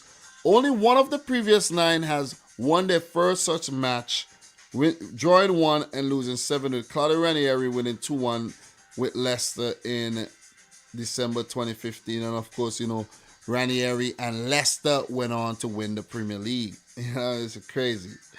Chelsea have kept a clean sheet in 7 of their last 11 Premier League meetings with Everton. Overall, they have kept 23 shutouts against the Toffees in the competition, only recording more against Tottenham 27 and Newcastle 26.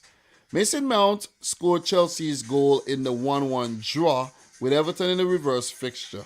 The last player to score home and away for the Blues against the Toffees in a single Premier League campaign was Pedro back in 2016-17, while the last Englishman to do so was Frank Lampard in 05-06. Kevin Friend would be in charge of this game. Guys, what's my prediction for this one, man? Look, man. Look. Everton beat United, and then Chelsea failed to beat United, right? 1-1. And now Everton's playing Chelsea. What does that mean? Does that mean that Everton got it in them to beat Chelsea? No, doesn't mean that. You know what I'm saying?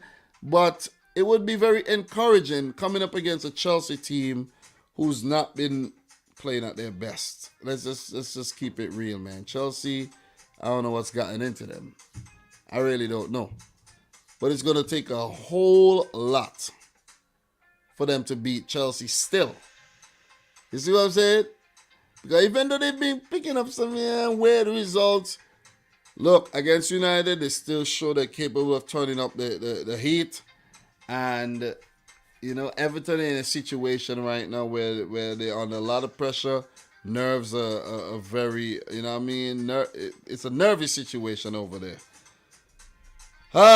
Guys, I can't see Everton winning this one, man. I really can't. I know they're going to go out there and they're going to try their hardest, but I can't see them beating Chelsea. As much as Chelsea have not been playing well, I could just see Chelsea going on to win this one 2-0, man. Seriously.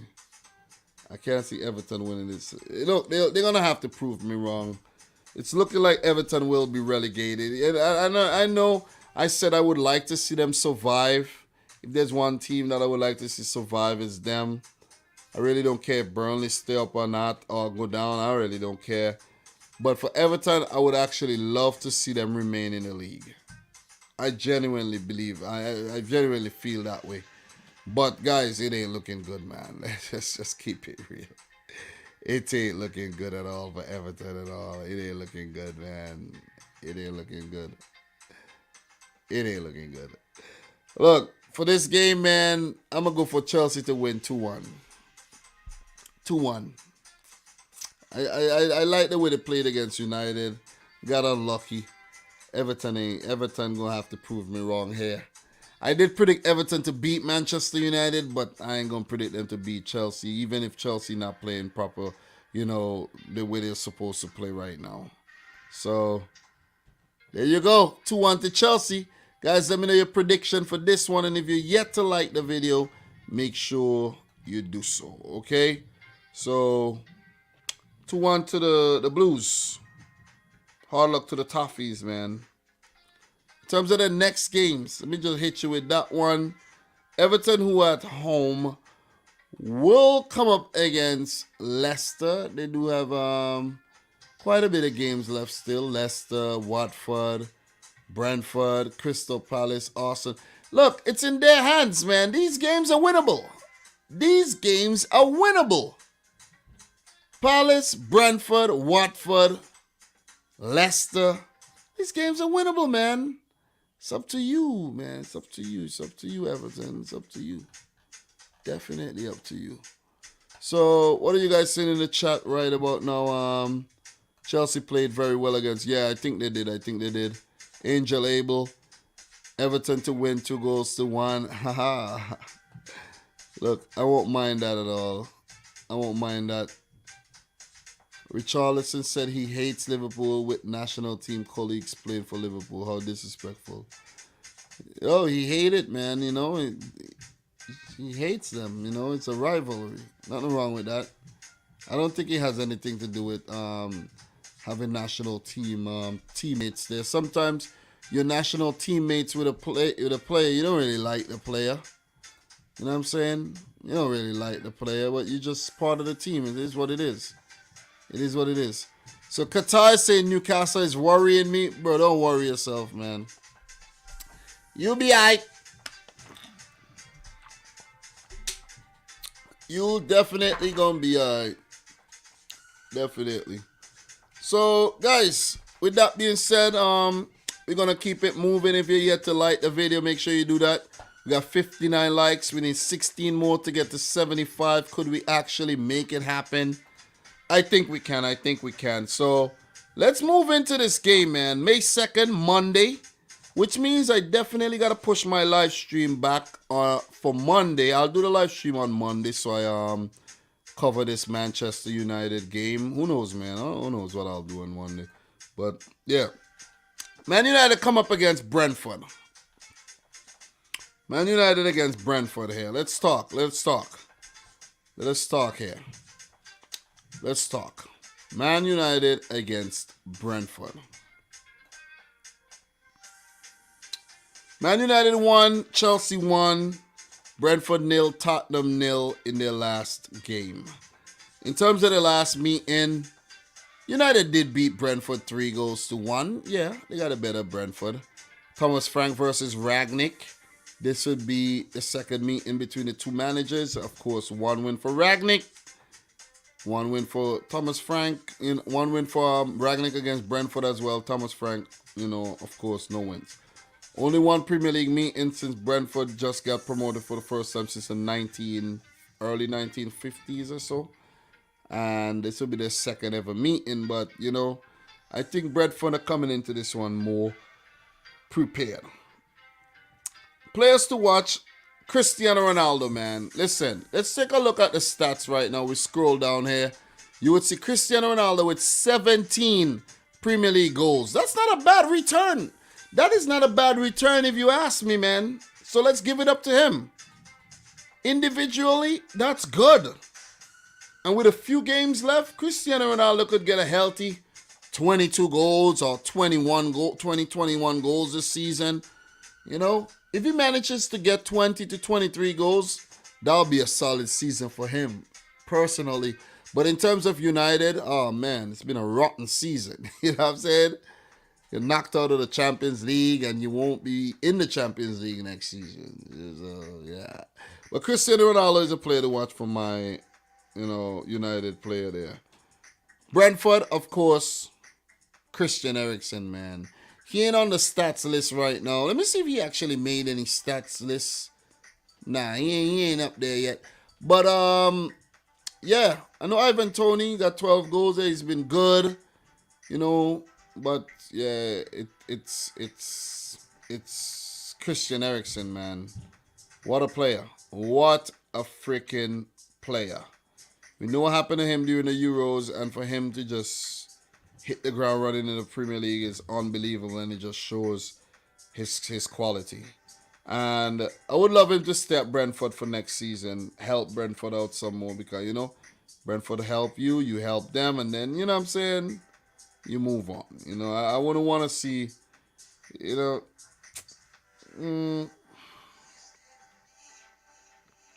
wouldn't want to see him move on to, let's say, a United or back to a Spurs. You see what I'm saying, guys? I would like to see Christian Eriksen stay at Brentford. So he's the player to watch. And if Brentford are to do anything in this game, best believe he'll be very, very influential, man. So, look, in terms of player availability here, guys, let's take a look at the squads. And for Manchester United, they have quite a bit of players out. Jadon Sancho might be out for the rest of the season with tonsillitis. Luke Shaw, he's definitely out for the rest of the season. Paul Pogba, it ain't looking good at all for him. And Harry Maguire is the latest casualty for Manchester United. Fred, Cavani, Jesse Lingard, and Aaron Wan-Bissaka are all doubts. I've seen in the news as well, in the reports, in the rumors, that Aaron Wan-Bissaka could be heading back to Crystal Palace, where they might look to bring him back because it ain't looking good at Manchester United, man. You know what I'm saying? He's been, so-so. Definitely so-so. You know what I'm saying? Definitely so-so. So, yeah. Yeah, definitely, you know what I mean, expected better from him, but all he's been known for is the telescopic legs, man. Telescopic legs, that's all. That's the only good thing they got to say about Aaron Wan-Bissaka. So, in terms of Brentford, guys, yet again, I actually forgot to write down the Brentford availability there, but Ethan Pinnock, you know what I'm saying? I think he'll miss this game, but he's back on track from injury. Sergi Canos as well, you know, is doubtful, but he should miss this game. Christopher Aya, you know, should be back on Monday to face Manchester United. Well, Christian Norgard as well, you know, has recovered from an injury. Frank Onyeka ruled out. Matthias Jorgensen, better known as Zanka, ruled out. And Saman Ghoddos ruled out, where I think he did start the previous game. So that's what's going on there for Brentford, who's had a great season, man. And let's give it up to Brentford. They have officially survived. You know what I'm saying? So to get promoted and then to stay in the Premier League, where you would look to become, you know, a permanent, you know, a regular, I should say, part of the furniture every season. You got to give it up to Brentford, man. I think we realized their potential early on in the season. Definitely did. So, look, we covered player availability here. Let's just go into some insights here really quick. We ain't got nothing here in terms of the insight between Brentford and Manchester United, but I'm going to get something, man. Let me see if I get something from, you know, Google here. Let me see if I get something to share with you in terms of insights. All right, I got something. Manchester United are hosting Brentford for the first time in any competition since a 2-1 League Cup win in September of 1975, and for the first time in the league since a 4-1 win in December of 1946. Brentford are winless in their last 6 meetings with Manchester United in all competitions, drawing 1 and losing 5 since the 2-0 FA Cup win in February of 1938. God damn. Since Derby County beat Man United 3-2 in April of 1997, each of the last 20 visiting sides have lost their first ever Premier League game at Old Trafford. Manchester United have won just one of their last 7 Premier League games on a Monday, drawing 4 and losing 2. While at Old Trafford, the Red Devils are winless on Mondays since January of 2018, drawing 2 and losing 2. Brentford are unbeaten in their last 12 league matches played on a Monday, winning 5 and drawing 7, with these coming between April of 2014, a 2-2 versus MK Dons in League One, and October 2019, a 3-1 at QPR in the Championship. So they've been in League One, they've been in the Championship, now they're in the Premier League, and they survived, man. Let's give it up. Let us give it up to Brentford, okay? Let's give it up to Brentford. Guys, it gets to the part where I let you guys know my prediction here, man. Listen, my prediction. Look, United, they have not been playing good football at all. And you see the injury problem that they have at the club right now. Cristiano Ronaldo is basically holding them up. Pretty much. If they don't get a good result from this game, they could definitely, for sure, kiss top 4 goodbye. Even if they get a good result from this game, they could still have to kiss top 4 goodbye. Like I was actually saying earlier in the piece, Let's take a look at the table really quick and you'll see exactly what I'm talking about. Arsenal do have 60 points. Man United, with only 3 league games left this season, could only get a maximum of 64 points. If Arsenal get 3 points in their next game, that's just mean they need one more to eliminate Man United from a top 4 spot. United are not getting top 4. It's pretty much set in stone right now. Like, look, it ain't happening for United. Europa League for United next season, or even the Conference League. If Ronaldo is still at the club, this will be the first time that Ronaldo is taking part in the Europa League or the Conference League, which is crazy. But look, he missed the Europa League last season, right? Because United were in there. That's the crazy thing with United, man. What are you doing in the Conference League? What? I said Conference League. What are you doing in the Europa League? But they might just end up in the Conference League, though. They might just end up in there. But the crazy thing is, I think the last 2 occasions they were in the Europa League, they got to the final, won one and lost one, right? I think so, right? I might be wrong, but it is just sad, man. It is just sad the way United have basically become a Europa League team. You know what I mean? A Europa League team, you know what I mean? This is laughable. Guys, listen, just take some time out of your day to just laugh at United. Just give them a laugh. Just have a laugh, man. Because this is sad. This is absolutely sad. So they made the final of the Europa League. Yeah, they've been in the Europa League multiple times over. They were in the semifinals for the 2019-20 in the Europa League. Final in 2021. Winning 2016-17. They got to the last 16 in 15-16 and in 11-12. They're pretty much a Europa League team because guess what? From 2012, right? From 2012 to 2022. From 2012 to 2022, right? Man United would have been in the Europa League. They're going to be in the Europa League this year for 22-23. So it means across the last 10 years, they would have been in the Europa League 6 times. 6 times. Even if that's spread across maybe 11 seasons or so, 6 is more than 50%. They're a Europa League outfit. Okay? And with Brentford's resurgence late in the season, with Christian Eriksen playing so well, them playing Tottenham during the last game and all. Listen, guys. Man United had all to play for, and I think they're going to go into this game and be a bit too expansive.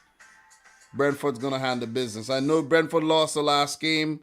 I'm going to make another big call here. I've been making a lot of big calls this season. I predicted Everton to beat United. You guys can go back and check the video. And if you look at their form right now, no wins in their last 3 and only 1 win in their last 4 games. This is poor. While for Brentford, that's 3 wins and a draw on the trot here. Brentford have beaten United 2-1 in my opinion. Ivan Toney and Mbuemo's been playing well. Look, man, Christian Eriksen pulling the strings. It's a wrap for United here. It is a wrap. Yet another team are going to go to Old Trafford and get the business done. Brentford 2, Manchester United 1. Look, it could go any which way. Man United could well go on to win this easily. But I'm not going for that, man. I'm going to go for Brentford. And this is not even because I'm a City fan and, I want United to lose. I predict them to win some games, you know what I mean? I predict them to win more games than I predict them to lose. They're not, you know what I'm saying? But they're losing this one, in my opinion. Hope I get this one right. That would be a big feather in the cap for Thomas Frank and Brentford this season here. So, guys, that's my thoughts on that game. Let me know yours in the chat. And in terms of Manchester United, after the Brentford fixture, Their game will be against Brighton. Then they play Palace and finish. They finish off the. They got 3 games left: Brentford, Brighton, and Crystal Palace. These are games they should be winning, and I could bet you any money they're not winning all 3 of them. They've been horrible. They're just a laughable team this season. I'm telling you, very, very, very laughable.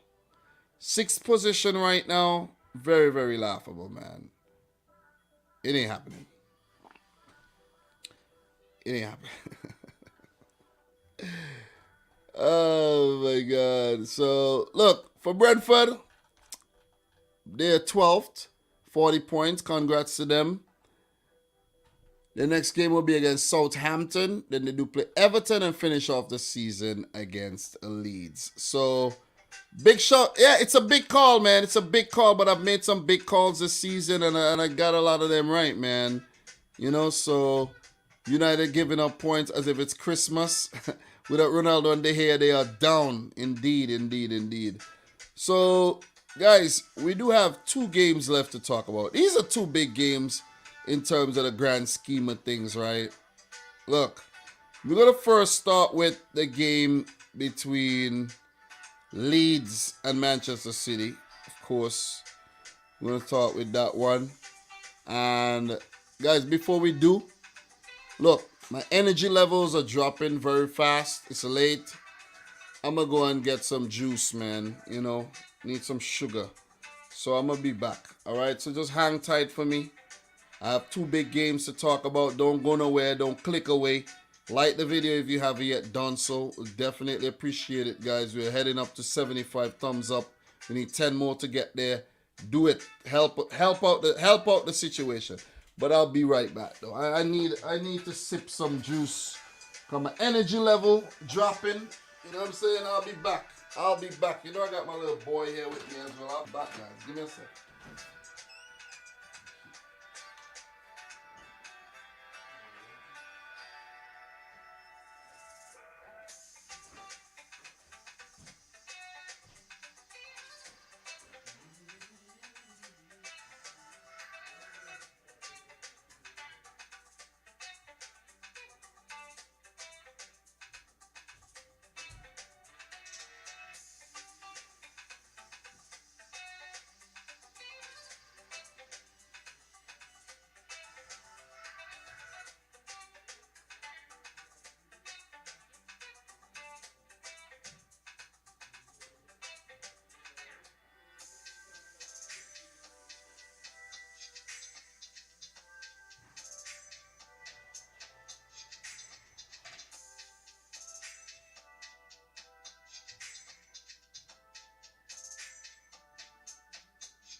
All right.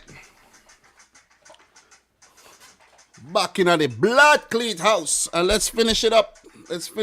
Guys. Leeds versus City. Let's talk, man. Leeds versus Manchester City. Let me get all my information in the background.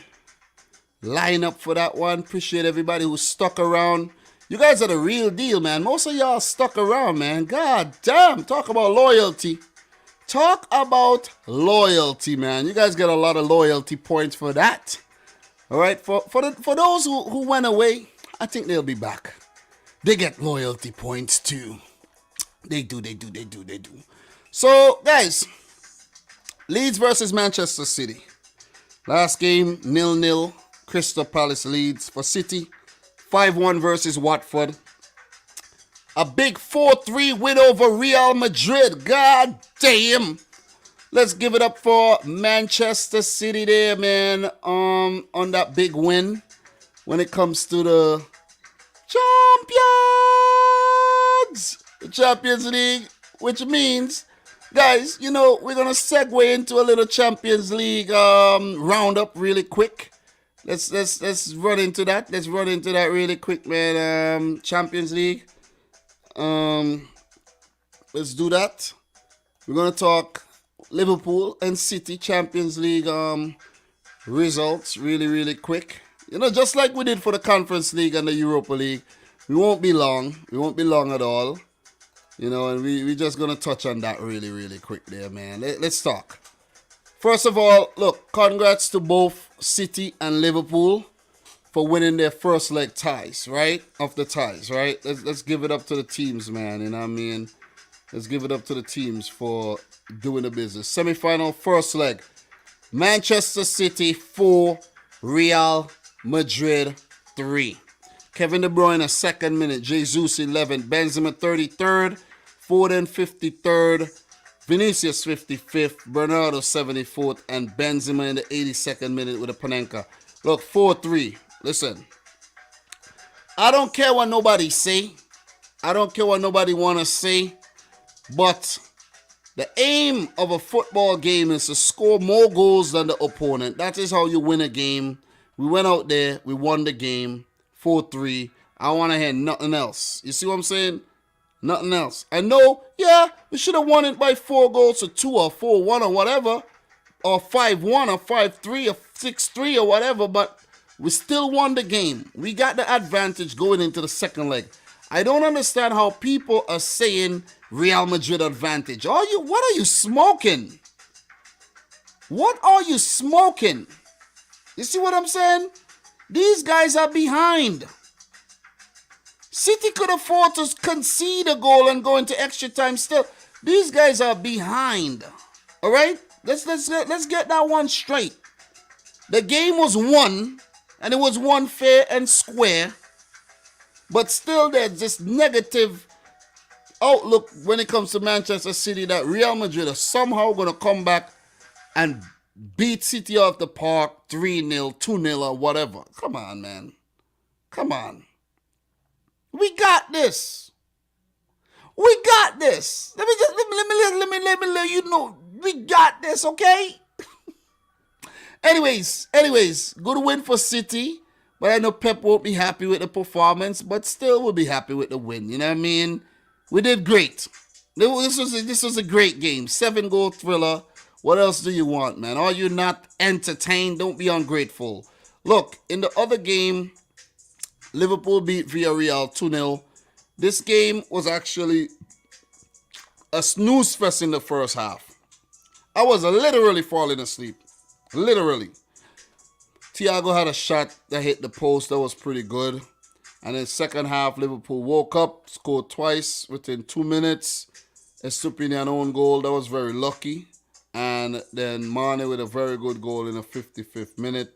That was his 20th goal in all competitions this season. So Liverpool go on to win 2-0 and definitely hold the aces to be in the Champions League final without a doubt. You know what I'm saying? Without a doubt, Liverpool are making the final. I have no doubts about that. Even though if they go and play 0-0 against Villarreal in the second leg, 1-1, 1-0, Liverpool are not losing big to Villarreal if they are going to lose, right?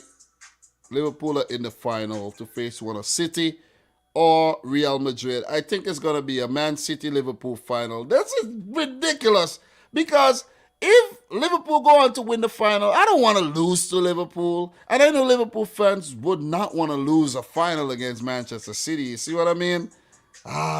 This one is tough. That's going to be a tough final, but it's going to be a massive. It's going to be enormous in terms of the build-up and everything, man. Seriously, it will be. You know, so we're going to leave that run right there. And we are going to go back to talk a Premier League game. A lot of back to do there. And we go all the way back to the Man City versus Leeds match. So big up to everybody watching the stream right about now. Appreciate you guys tuning in to yet another one. Like the video if you are yet to do so. You switch back, Second legs will be next week. A watch along coming up for Liverpool versus Villarreal, the second leg. Can't do one for City Madrid. I would have preferred to do the one against the second leg Man City Madrid, but it is what it is. It's on a Wednesday. I can't do it on a Wednesday. So look, talked about the previous matches for City. 4-3 against Real Madrid, 5-1 against Watford, 0-0 for Leeds against Crystal Palace. The last time Man City and Leeds met, guys, look, it's right there. 7-0. We're going to click on this. Foden, Grealish, Kevin De Bruyne twice, Mahrez, Stones, Ake with the goals. Okay, 7-0. 7. But I think this 7-0 was because last season we failed to beat these dudes. Okay, on their return to the league, we failed to beat them. And previously, when they were in the league, we didn't beat them either. So this 7-0 was damn overdue, if you ask me. It was long overdue, man. We completely destroyed Leeds United. You know, I don't think it's going to happen like that again, but you never know, though. You never know. You never know, you know what I'm saying? Both teams are in very decent form right now, especially Leeds, you know what I mean, reviving their season there under Jesse Marsch. And City, you know, not a bad team if you ask me. You feel me? So we're not going to get into that right about now, but in terms of the two managers, this will be Jesse Marsch's second game against Pep Guardiola. He lost the only one. And that was against Leipzig early on this season. For the second outing, I think he was sacked already. You know what I'm saying? So, Guardiola's 3 games against Leeds, 1 win, 1 draw, and 1 loss. Not the best of record, not the team he prefers to play against at all. But yeah, he's made amends this season with a big win. So, look, all-time Premier League results there, guys. As you guys can see, 17 matches, 7 wins for Leeds, 5 wins for City, and 5 draws. And this is because Man City and Leeds didn't really meet a lot during the new era. That was, during pre-takeover. But still, after Leeds came up, we didn't even beat them, man. So, yeah, it's just not a team that City played well against, with the exception of this season. Players to watch, in my opinion. For Leeds, I'm going to go for Calvin Phillips. And before he got injured, Calvin Phillips is actually a player I would have said there, man. He looks like he got Man City written all over him. Man City or United, and one of them teams will go in for him, though.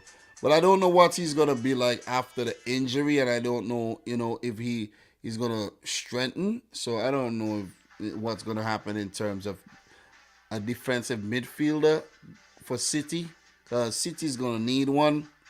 Ruben Neves would make a perfect signing, but he's also linked with Manchester United. So let's see how that one work out, though. But Calvin Phillips definitely was missed big time by Leeds.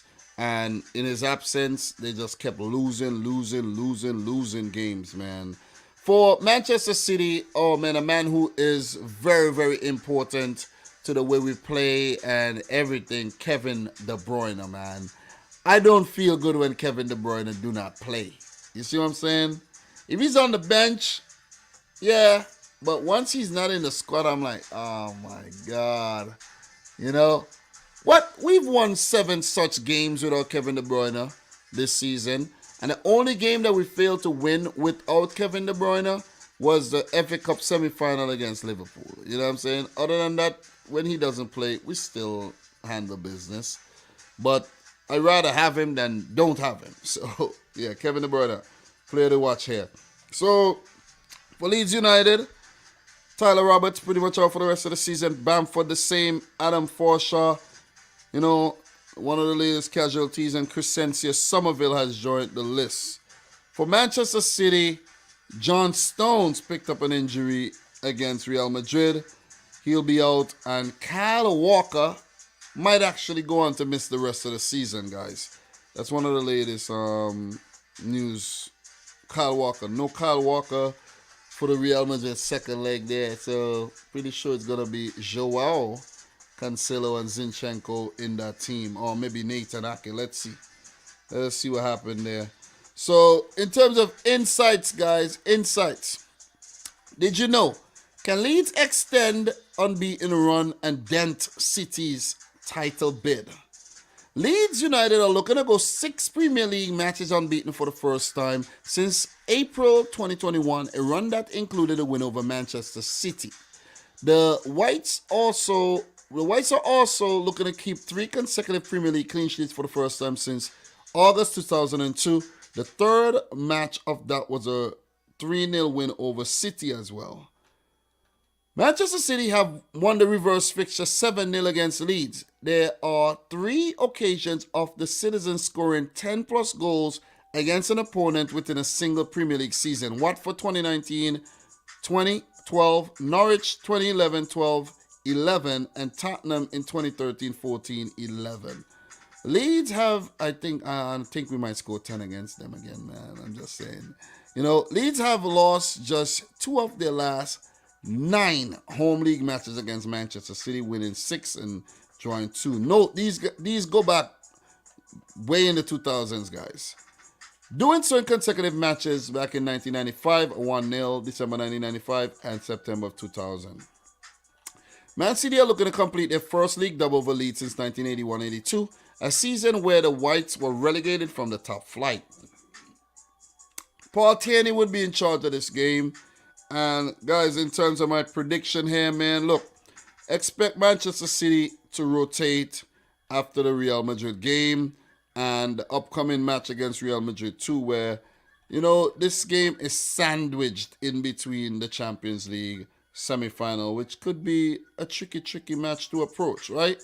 But look, man, City have definitely been there, done that, and I'm pretty sure Pep got a plan on how to deal with this situation right there at hand. Because, look, Leeds, they've not been losing games on the marsh lately.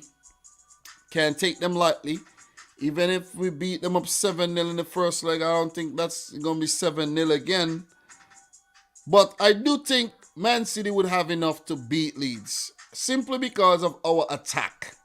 It's the attack and the possession of the ball. You see what I'm saying? Man City bossed the games, you know what I mean? They hold most of the ball, even against a team like Real Madrid. They have to play on the back foot, but it could be effective on a counter when you play against Manchester City. You could set up in a way that you're compact and you hit them on a counter. But I think, with the firepower that City got up top in the midfield, Rodri has been in great form.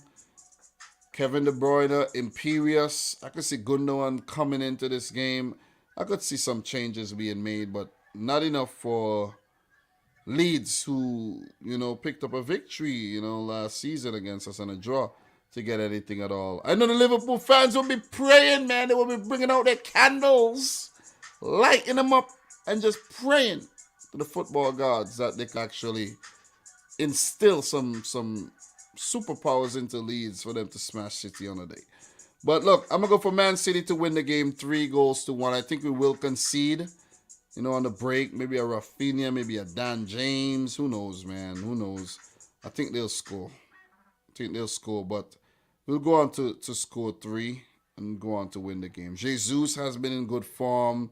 You know what I mean? I don't know if he's going to start, but Pep might want him for the game against Real Madrid in the second leg, but maybe guys like Sterling and Grealish could step in here, you know what I mean?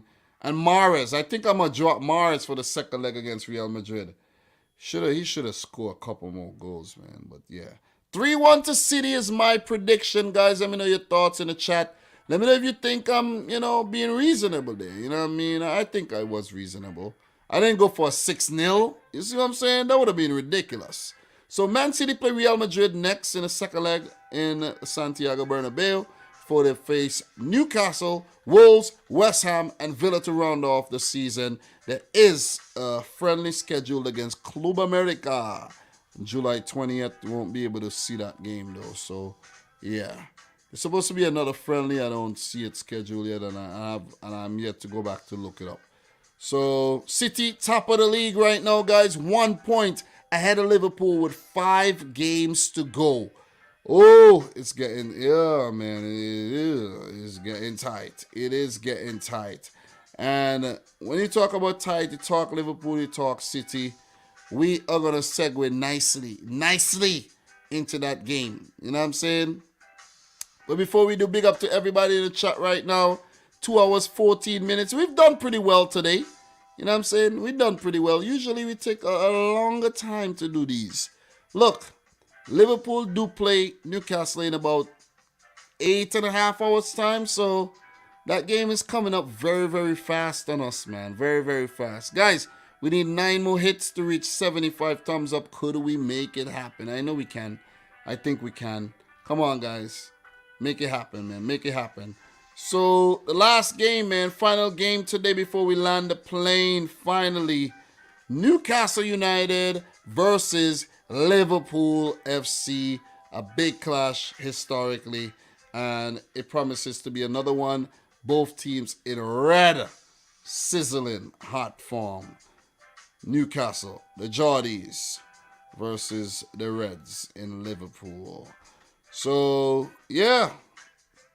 Yeah, man.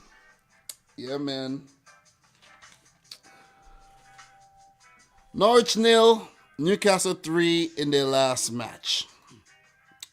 Liverpool 2, Everton 0, and Liverpool 2, Villarreal 0 in the Champions League. The last time Newcastle and Liverpool met each other, Liverpool won the game 3-1 at Anfield, but last season, they actually failed to beat Newcastle. And we know it's a forgettable season for Liverpool, though. Definitely. But, interestingly, Newcastle have failed to beat Liverpool across the last 10 meetings dating all the way back to 2016. And in 53 total games, Newcastle with 11 wins, 12 draws, Liverpool with 30. Jurgen Klopp, the Liverpool manager, who recently extended his contract until 2026, is coming up against Eddie Howe here for the 12th time. Most times, of course, was at Bournemouth. Klopp has 6 wins against Newcastle, right? Well, let's start with Eddie Howe. He has 9 wins against Eddie Howe, 1 draw, and 1 loss. I think that was a big loss against Bournemouth, man, you know what I'm saying? And that's a 4-3 loss to Bournemouth. That was a thriller. You know what I'm saying? That's a game that most Bournemouth fans would never forget. So, against Newcastle, 6 wins, 1 loss, and 4 draws. So, a good record against Newcastle, good record against Eddie Howe. Howe against Liverpool, 1 win, 1 draw, 12 losses. And against Klopp, 1 win, 1 draw, 9 losses. So, it's not his favorite opponent, man. Liverpool and Klopp, man, not his favorite opponent whatsoever.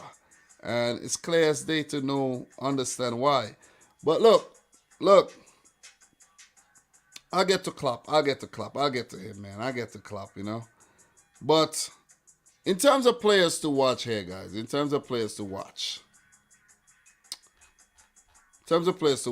I'm going to go for Bruno Guimaraes, man. He's been very good. He hit the ground running for Newcastle United, and what an acquisition.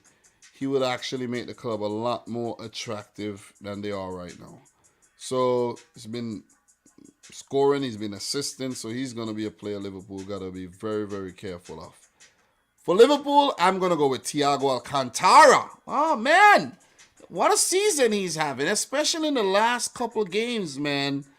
Give it up to Thiago. I did criticize him a lot last season, but I'm a fair man. If you're doing well, I'm going to give you praises, you know. So he's been doing well. He's been stealing the spotlight and everything.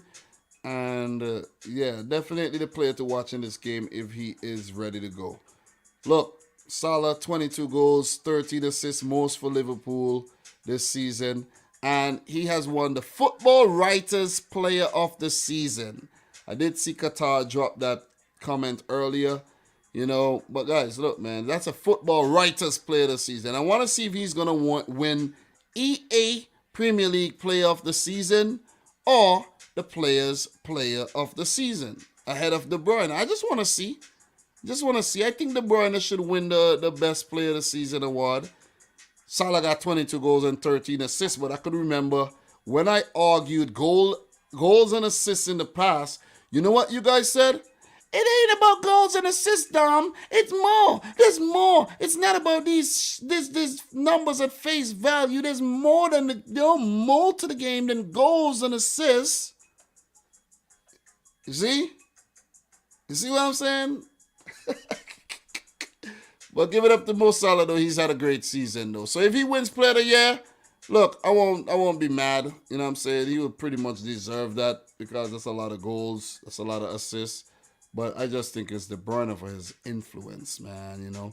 I know Salah's been influential, but De Bruyne, man, oh my God. How can one man have such an influence over a team for season after season? So De Bruyne is my man off the season. So, look, just to continue here in terms of Liverpool, Newcastle. This is a big game, right? This is a big game. I got to take my time here. The squads. Callum Wilson and Kieran Trippier are close to a return, but I don't think they'll be fit enough for this game. But Isaac Hayden, Ryan Fraser, and Jamal Lewis are all ruled out. Everyone else close to fitness are pretty much, out there in the field, so. Liverpool, I did mention, Jurgen Klopp signed a new contract extension until 2026. God damn. Let me drink some juice to that one.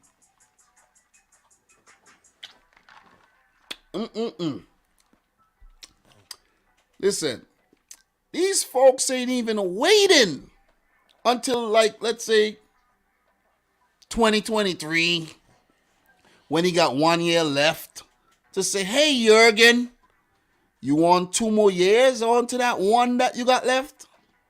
You know what I'm saying? These dudes are doing it in 2022. His contract ends in 2024. They ain't even waiting around, man. They ain't even waiting around. They giving him the money right away. Hey, man, here's 2 more years. Take that, man. We love you. We want you to stick around. You revolutionized the club. You just made us champions again. You know what I'm saying? We want you here forever. And, you got to give it to Klopp, man. You definitely got to give it to Klopp. He has definitely turned Liverpool around big time, Look at how the team was when he came in, and he took his time and built the team, and I gotta be fair, man. This Liverpool team is damn good. You see what I'm saying? This team is damn good, guys. It's good. You gotta be good to stop Man City. Let me just put it out there. You gotta be good to stop City. With Klopp extending to 2026, it means that Liverpool will continue to be dominant up until then. And he would look to, if someone else is going to come in, transition over very nicely. It's a lot of time. That's 4 more years. That's 4 more years of dealing with Liverpool and their dominance. You know what I'm saying?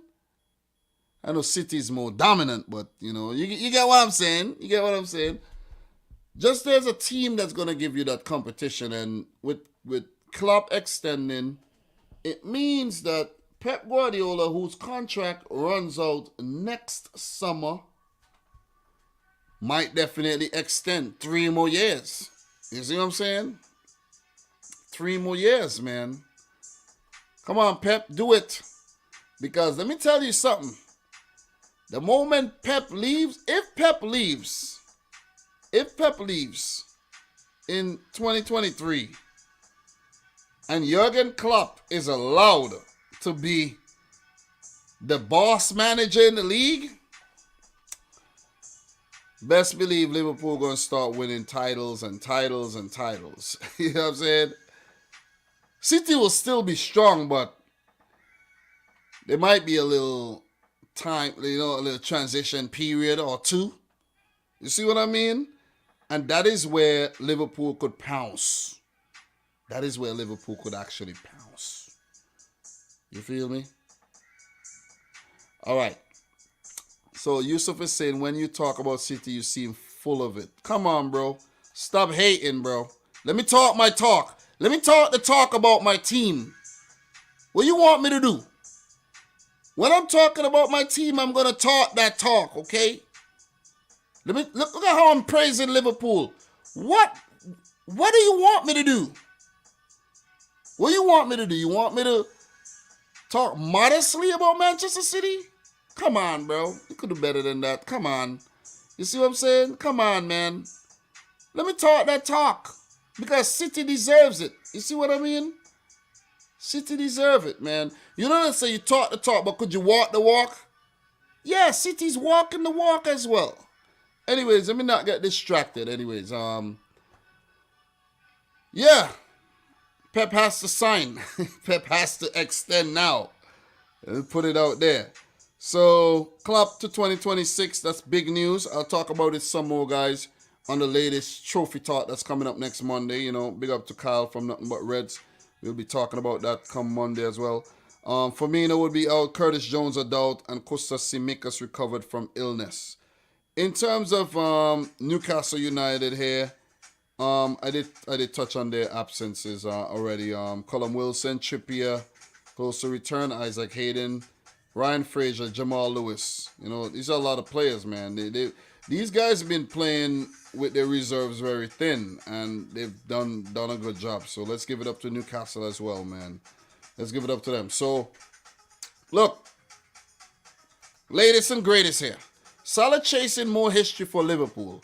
Did you know no player has scored and assisted in more different Premier League matches this season than Mo Salah? 6. No Liverpool player has ever scored and assisted in 7 different matches in a single Premier League campaign. Wow. Mo Salah. Newcastle United have won each of their last 4 Premier League contests. Newcastle United have won each of their last 4 Premier League contests, keeping 3 clean sheets in that run. The Magpies haven't won 5 consecutive Premier League encounters since November 2014 under Alan Pardew, a run that included a 1-0 home win against Liverpool. Ooh, could that happen again? As a City fan, I would love that. Ooh. Bruno Guimaraes has been involved in 4 goals in his last 3 Premier League appearances for Newcastle, scoring 3 and assisting 1. Despite only making his debut for the club in February, only Alan St-Maximin with 5, Callum Wilson with 6, have scored more Premier League goals for Newcastle this season than Guimaraes' 4. That's amazing, man. And that's his best haul for any season, you know, at any club. So give it up to him. Living his best life ever. Liverpool are unbeaten in their last 4 Premier League away matches against Newcastle, winning 2 and drawing 2. Only once have they gone 5 league contests without defeat at St. James's Park, doing so between September 1961 and 1969. Look, Andre Marino would be in charge of this game. And guys, in terms of my prediction here, look, you see Liverpool right now, last time they played Newcastle 3-1 win, 1-1, 0-0. And Liverpool with the dominating the rest games, right? Both teams are in very, very good form right now. Very, very, very good form. Newcastle 4 wins on the trot. You know what I'm saying? Liverpool with a draw in between there against Manchester City. And Liverpool second, 79 points, 1 point behind City as well. They got to keep winning. They got to keep winning. If they don't keep on winning, that'll be it for the title race, in my opinion, man, because City is not going to take the foot off the gas right now. Newcastle United are 9th. I cannot believe I'm saying this right now. Newcastle are 9th after they were in the relegation zone. This is one of the best recoveries of all time. Eddie Howe, bro, you deserve a contract extension already. Raise. Get him on a raise, man. That's a great job he's done at the club, though. Great job. So, look here, man. Newcastle ain't got much to play for. They've survived already.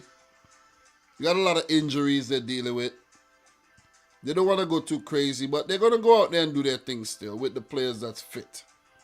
You know what I'm saying? Shelby would relish coming up against his old team, Liverpool. Definitely. And this is a hard one to predict. You know why it's a hard one to predict? Newcastle has been very good. At home, just period. Just period. Under Eddie Howe, they've been very, very good as well. Liverpool, however, got an advantage where they beat Villarreal 2-0, which means in this game, they don't really need to rotate too much. You see what I'm saying? They could rotate, but I think the players are gonna be raring to go. And even if you rotate a lot, rotate in the front, you bring in Jota, you take off Diaz or Mane, whatnot, quality is still there. See what I mean? The quality is still there. The midfield has been playing well. Fabinho, Thiago comes to mind. Henderson and Naby Keita has been sharing the bulk, the workload there as well. Fullbacks, Trent, Robertson, Van Dijk in defense. These guys have been good. Liverpool do give you a chance. So the key to Newcastle getting something from this game is to take every single chance you get. Alon Saint-Maximin is going to be very interesting to watch in this game. We're going to give him a rush on his movement and just, he's playing some good football. But I don't see Newcastle winning this game. I actually see I could see a frustrating game for Liverpool, but they do manage to find a way to get the goal and go on to get the result they desire. And I'm going to go for a 1-0 win. They might go on to win it more handsomely than that, but I'm going to go for a 1-0 win for Liverpool here. They've been playing too good. They could afford to put out their best team and go to Villarreal and play for a draw as well, because they're still in it with a chance to win a quadruple, right? They won the Carabao Cup, then the FA Cup final. I'm pretty sure they're going to beat Chelsea. And they have one team standing their way, and that's Manchester City. I love it. And vice versa. And vice versa. One team standing City's way of dominating, and it's Liverpool. Guys, Liverpool got Villarreal coming up in the second leg, semi-final Champions League, and then they got another massive one against Spurs. They got Spurs. Anfield, that's a huge one. Villa. Chelsea in the FA Cup final. Southampton and Wolves on the last day. God damn.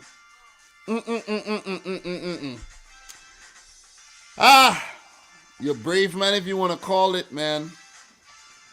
Brave man.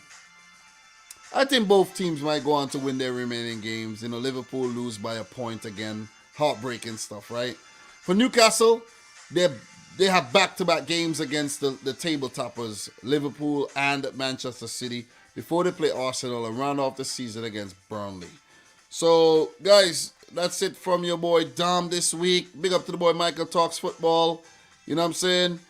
Obvious Girl says, let him talk, even though I feel you talk better about Pool than City. Exactly. You know what I'm saying? Exactly. You see the thing? I say a lot of good things about Liverpool. A lot of good things about Liverpool, man. A lot of good things, right? A lot of good things. But when I talk about City, people think I'm gloating or I'm this or what. I'm just talking facts. It's the facts. It is the facts. City's damn good.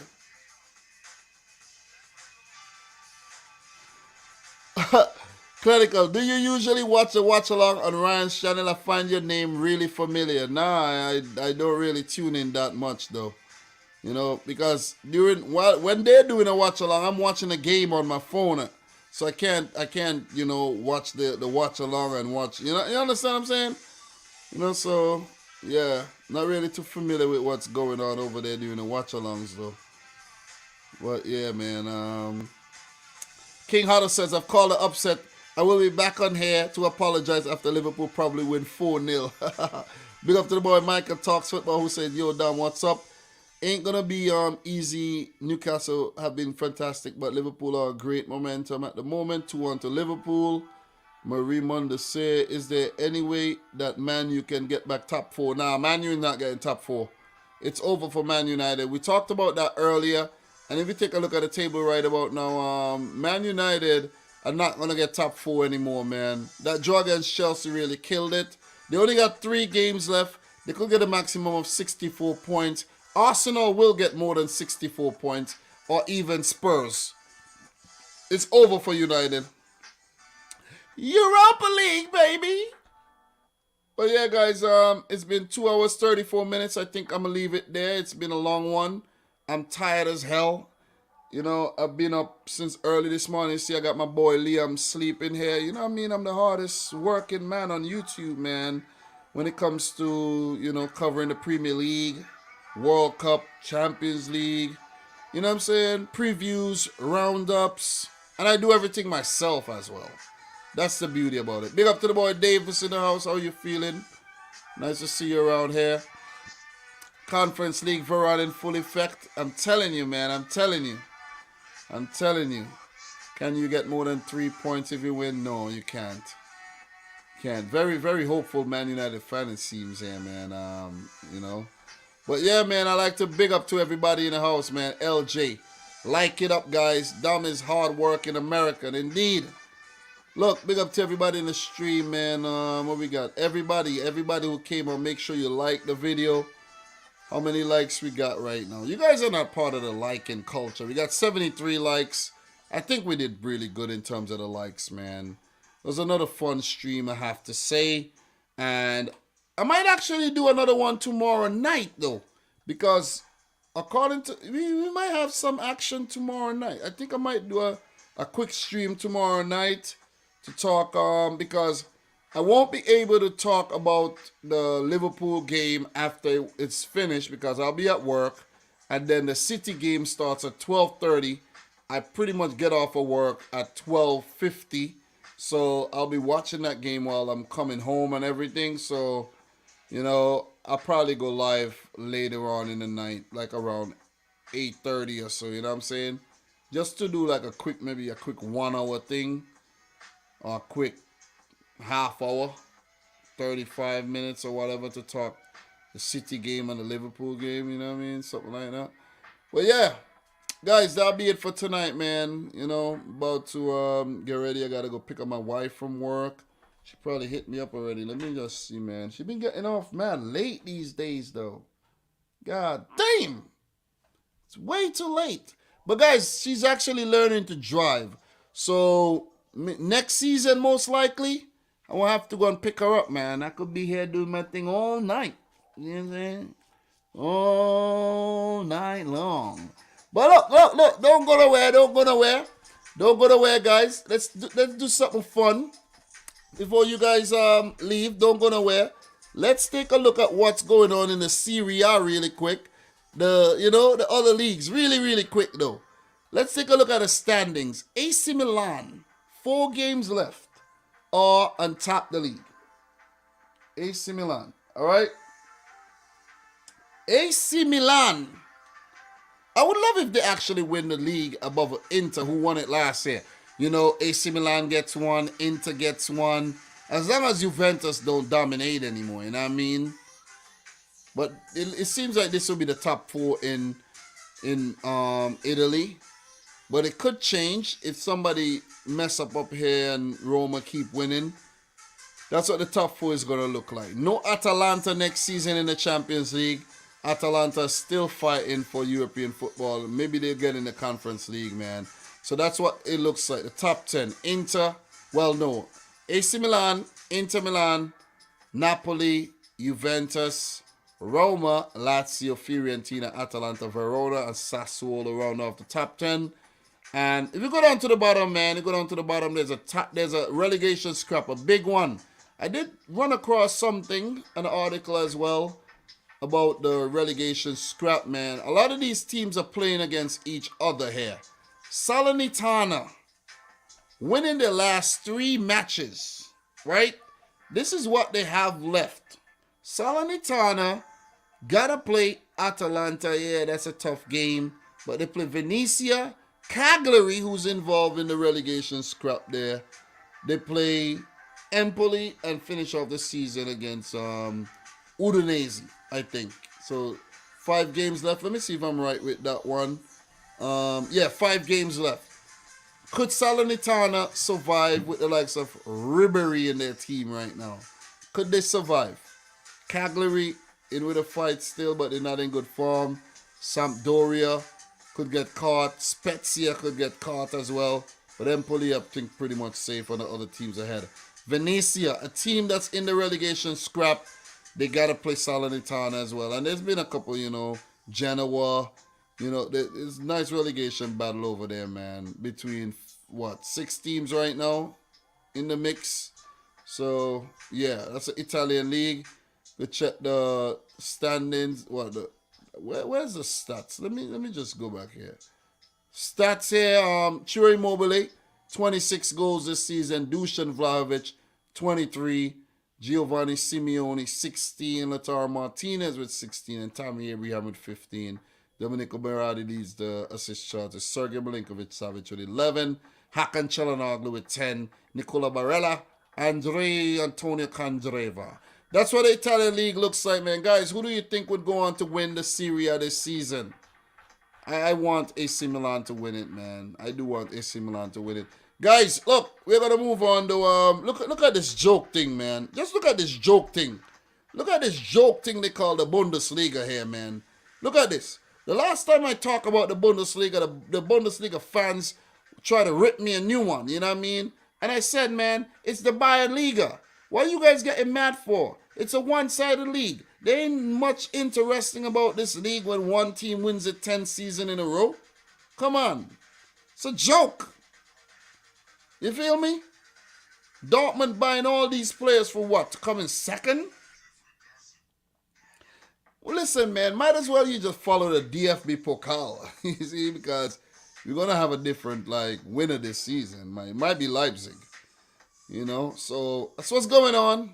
But in terms of the Champions League fight, Dortmund, Leverkusen, Leipzig have now overtaken Freiburg. So Freiburg, would have been nice to see them there, but they might just miss out. Union Berlin. I want to see these underdog teams get not Champions League, but Europa League or Conference League football. It would definitely help them, man. You know what I mean? Down towards the bottom there, guys, Greuther Fürth already relegated. Arminia, Bielefeld, they're in danger. Stuttgart in the relegation playoff spot again. So, I think they were recently there, if I'm not mistaken. Can't remember. But not looking good for them at all. So, 4-point gap separate Hertha Berlin from Stuttgart. Give it up to Hertha Berlin, though. Hertha Berlin have saved themselves from embarrassment, though. They will definitely survive the job. I did read something about their manager as well, but I'm not going to really get too deep into that one at all. So that's what the Bundesliga looking like, man. Give it up to Mainz. They've done pretty decent this season. Look, Gladbach disappointing. Wolfsburg disappointing as well. It might as well, if you follow the Bundesliga, just follow every team except Bayern Munich, because you know they're going to win the damn league. Look, let's take a look at La Liga. In La Liga, Real Madrid pretty much wrapped up the title, man. You take the standings here, 78 points. A win would officially win them the title because, look, the team here in Atletico Madrid that could get a maximum of, 76 points. But Barcelona could still get a maximum of 78 points. You know what I'm saying? So, look. The goal difference isn't better than Real Madrid, but yeah, man. So, not yet. But a win or a draw would definitely signal Real Madrid's winning the La Liga title. Sevilla second, looking good for the Champions League. Barcelona third, where we thought they might not be playing Champions League next season. They bounced back hard, man. What a bounce back, though. What a bounce back. It requires spending a lot of money. Atletico Madrid, a fourth, where they were on top of the tables for some time, I think, but fell away a bit, 61 points. And Betis chasing Champions League as well, but it will be the big guns. Sevilla Barcelona, Atleti, Real Madrid. While Betis, good season. Sociedad, good season. Villarreal right behind Athletic Club, falling short. In terms of the teams in the relegation battle, man, Alaves, Levante, ain't looking good for them at all. Granada, even in the relegation zone, they give themselves a 5-point gap between those teams. And a pressure in Cadiz, pressure in Mallorca, pressure in Getafe, in order to stay up, man. So, yeah, that's what's going on. Elche should be good. Espanyol, Celta de Vigo, Rayo Vallecano, Valencia, Osasuna. Happy for some of these smaller clubs, though. And Athletic Club, Bilbao. So, that's what's going on there. Guys, another league, another very interesting league is the Croatian League. Got a title race going on over there as well, guys. Dinamo Zagreb. It seems like title race is gone. Zagreb is running away with a 3-point gap with a game in hand. Hajduk Split, 66 points. Osijek, a team that was really, really giving Dinamo a run for their money, dropped some points there. And the crazy thing is the former Dinamo man, Nenad Belica, is in charge of Osijek. And 3-horse race there in the Croatian League. Seems like we know who's going to win that. Yeah, Dinamo Zagreb. So, let's take a look at the Dutch Eredivisie. Let's take a look at the Eredivisie and see what's going on over there. I'm not spelling Eredivisie properly. Eredivisie, okay. Yeah. Ajax again. So Ajax and PSV in a race, but Ajax got a 4-point lead. Feyenoord just behind. 20 doing well this season. AZ Alkmaar. Look, man, it's going to be Ajax again. They're too good. Too damn good. So Ajax going to win over there in Eredivisie. Down towards the relegation places, man. Sparta Rotterdam, Willem II, PSC Zwolle, RKC Waalwijk, Fortuna Sittard. All these teams are in jeopardy right now. We're getting their asses relegated. What other leagues would you guys want me to look at, man? Let me see. You see where Alan Pardew now manages at? Wasn't he with Adu Den Haag? Is he still there? I don't know. I haven't keep track of him, but that's what happens, man. That is what happens. But that is indeed what happens. Who's doing the business over there? Halle, Gustil, Jasper Carlsen, Luis Openda, Dusan Tadic, Cody Gakpo, Owen Wijndal. Got a lot of players coming through, A lot of players coming through. So, yeah, man.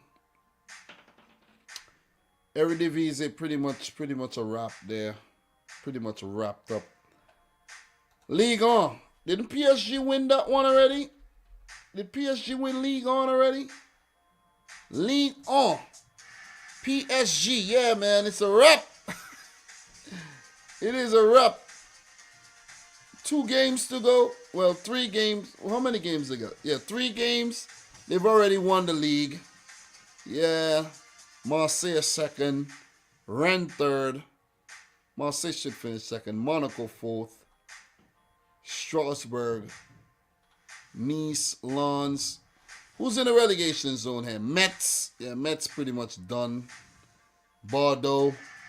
Ain't looking good. Saint-Etienne in the relegation playoff. Gotta keep off Bordeaux. And Clermont Foot. Yeah, I'm happy for Clermont Foot. Recently promoted. Troyes is a City Group team. So if I have to back any team in France, it would be Troyes. So, guys, any more leagues we need to check though? Any more leagues? Oh, he's at Ceska Sofia now? That's why in Bulgaria, right? God damn. God damn. But yeah, man, Felix Magath, the manager. Yeah. Definitely. You should check the Bundesliga 2 standings. All right. I think it's very close, though. I did run into something like that, Mike. I am well informed, you know. You guys don't realize I stay up to date, man. I stay up to date. Okay, so Schalke on top, Werder Bremen second, but 2 point gap. Then Darmstadt third with a game in hand. St. Pauli would be an interesting team if they get promoted. 54 points. Hamburg, 51 points. Nuremberg, 51. Paderborn, 31 games, 47 points. You know, so it's very close, man. Very, very close in the Bundesliga too. I'm surprised to see Ingolstadt all the way down towards the bottom, about to get relegated into Bundesliga 3, which is crazy. They were a Bundesliga team, I think, within the last decade. Ingolstadt. You know what I'm saying? So, yeah. Look where Hanover is at, man. God damn. Dusseldorf was in the league last season. These teams fell off hard. Hard. So, guys, another interesting league, man. The championship. The championship where Fulham have been promoted already. And it seems like Bournemouth are about to screw up their chances of being directly promoted, where they have drawn 4 of their last 5 games, right? Nottingham Forest are creeping up. Huddersfield are creeping up, but Forest do have a game in hand. There's Luton Town, who's looking good for a playoff spot, along with Sheffield United. Middlesbrough, you know, they're in with a shout. Chris Wilder, you know, still, but there's a 5-point gap there. Middlesbrough could only get a maximum of 73 points. So if Sheffield United and Luton Town do win their next games, yeah, it's over for Middlesbrough in terms of their chances, man. And Blackburn Rovers, they can't get into the playoffs again. No other team could get into the playoffs. Now Millwall is only Middlesbrough stand a chance, but it depends on the result for the likes of Luton Town and Sheffield United. You know, Fulham will get promoted. Bournemouth might get up again. But if a team has to come up, I would want it to be Forest or Luton Town. I want to see a new team in the league. You know, not a new... These teams have been in the league, but I'm just saying, haven't seen them for a while. You know what I mean? So, pretty much. So, guys, there's a lot more we could check. I think the Portuguese league is pretty much wrapped up. I think who's winning that? I think Porto is winning that. Let's take a look at the Portuguese league. Let's take a look at that. Portuguese league right now. Yeah, Porto pretty much wrapped that up already. Sporting's close. Yeah, Sporting could still catch up. Benfica way off. Braga as well. So, yeah, pretty one-sided if you ask me, man. Pretty one-sided. So, we talk Liga, Serie A, Bundesliga, La Liga, Eredivisie. Yeah, we're not going to really touch on anything else. Croatian League, Championship, Bundesliga 2. Could look into Ligue 1. Could look into the Italian League. There's a lot of things we could look into, but we won't be doing that right about now. You know, Bournemouth faces Forest next on Wednesday. Yeah. I did run into that too. I did run into that, man. Serie B. Yeah, man. It's very tasty. You know, you have some eclectic football taste. Yeah, man. Of course, man. But yeah, guys, appreciate you guys for sticking around, man. We had a good crowd in here tonight. I think we hit 100 people tonight, man. And you guys stuck around for us checking out the other leagues, something that we like to do around here, man. So appreciate everybody tuning in. It's late. I'm gonna get ready to go pick up my wife and then get some rest. Just a couple hours, man. And then back at it again tomorrow, okay? So thanks again for yet another good one. It's not been easy, but with 35 down, got 3 more to go. 6 total, right? No, 7 total. 7 total. Yeah, we got a lot of work still, man. That's the bottom line. A lot of work to do still. So, guys, for your boy Dom, thanks again for coming through for yet another preview. Like the video if you haven't yet done so. Thanks for the continued support. From your boy Dom, next time, peace out. Rich Squad. Peace. What are you looking at?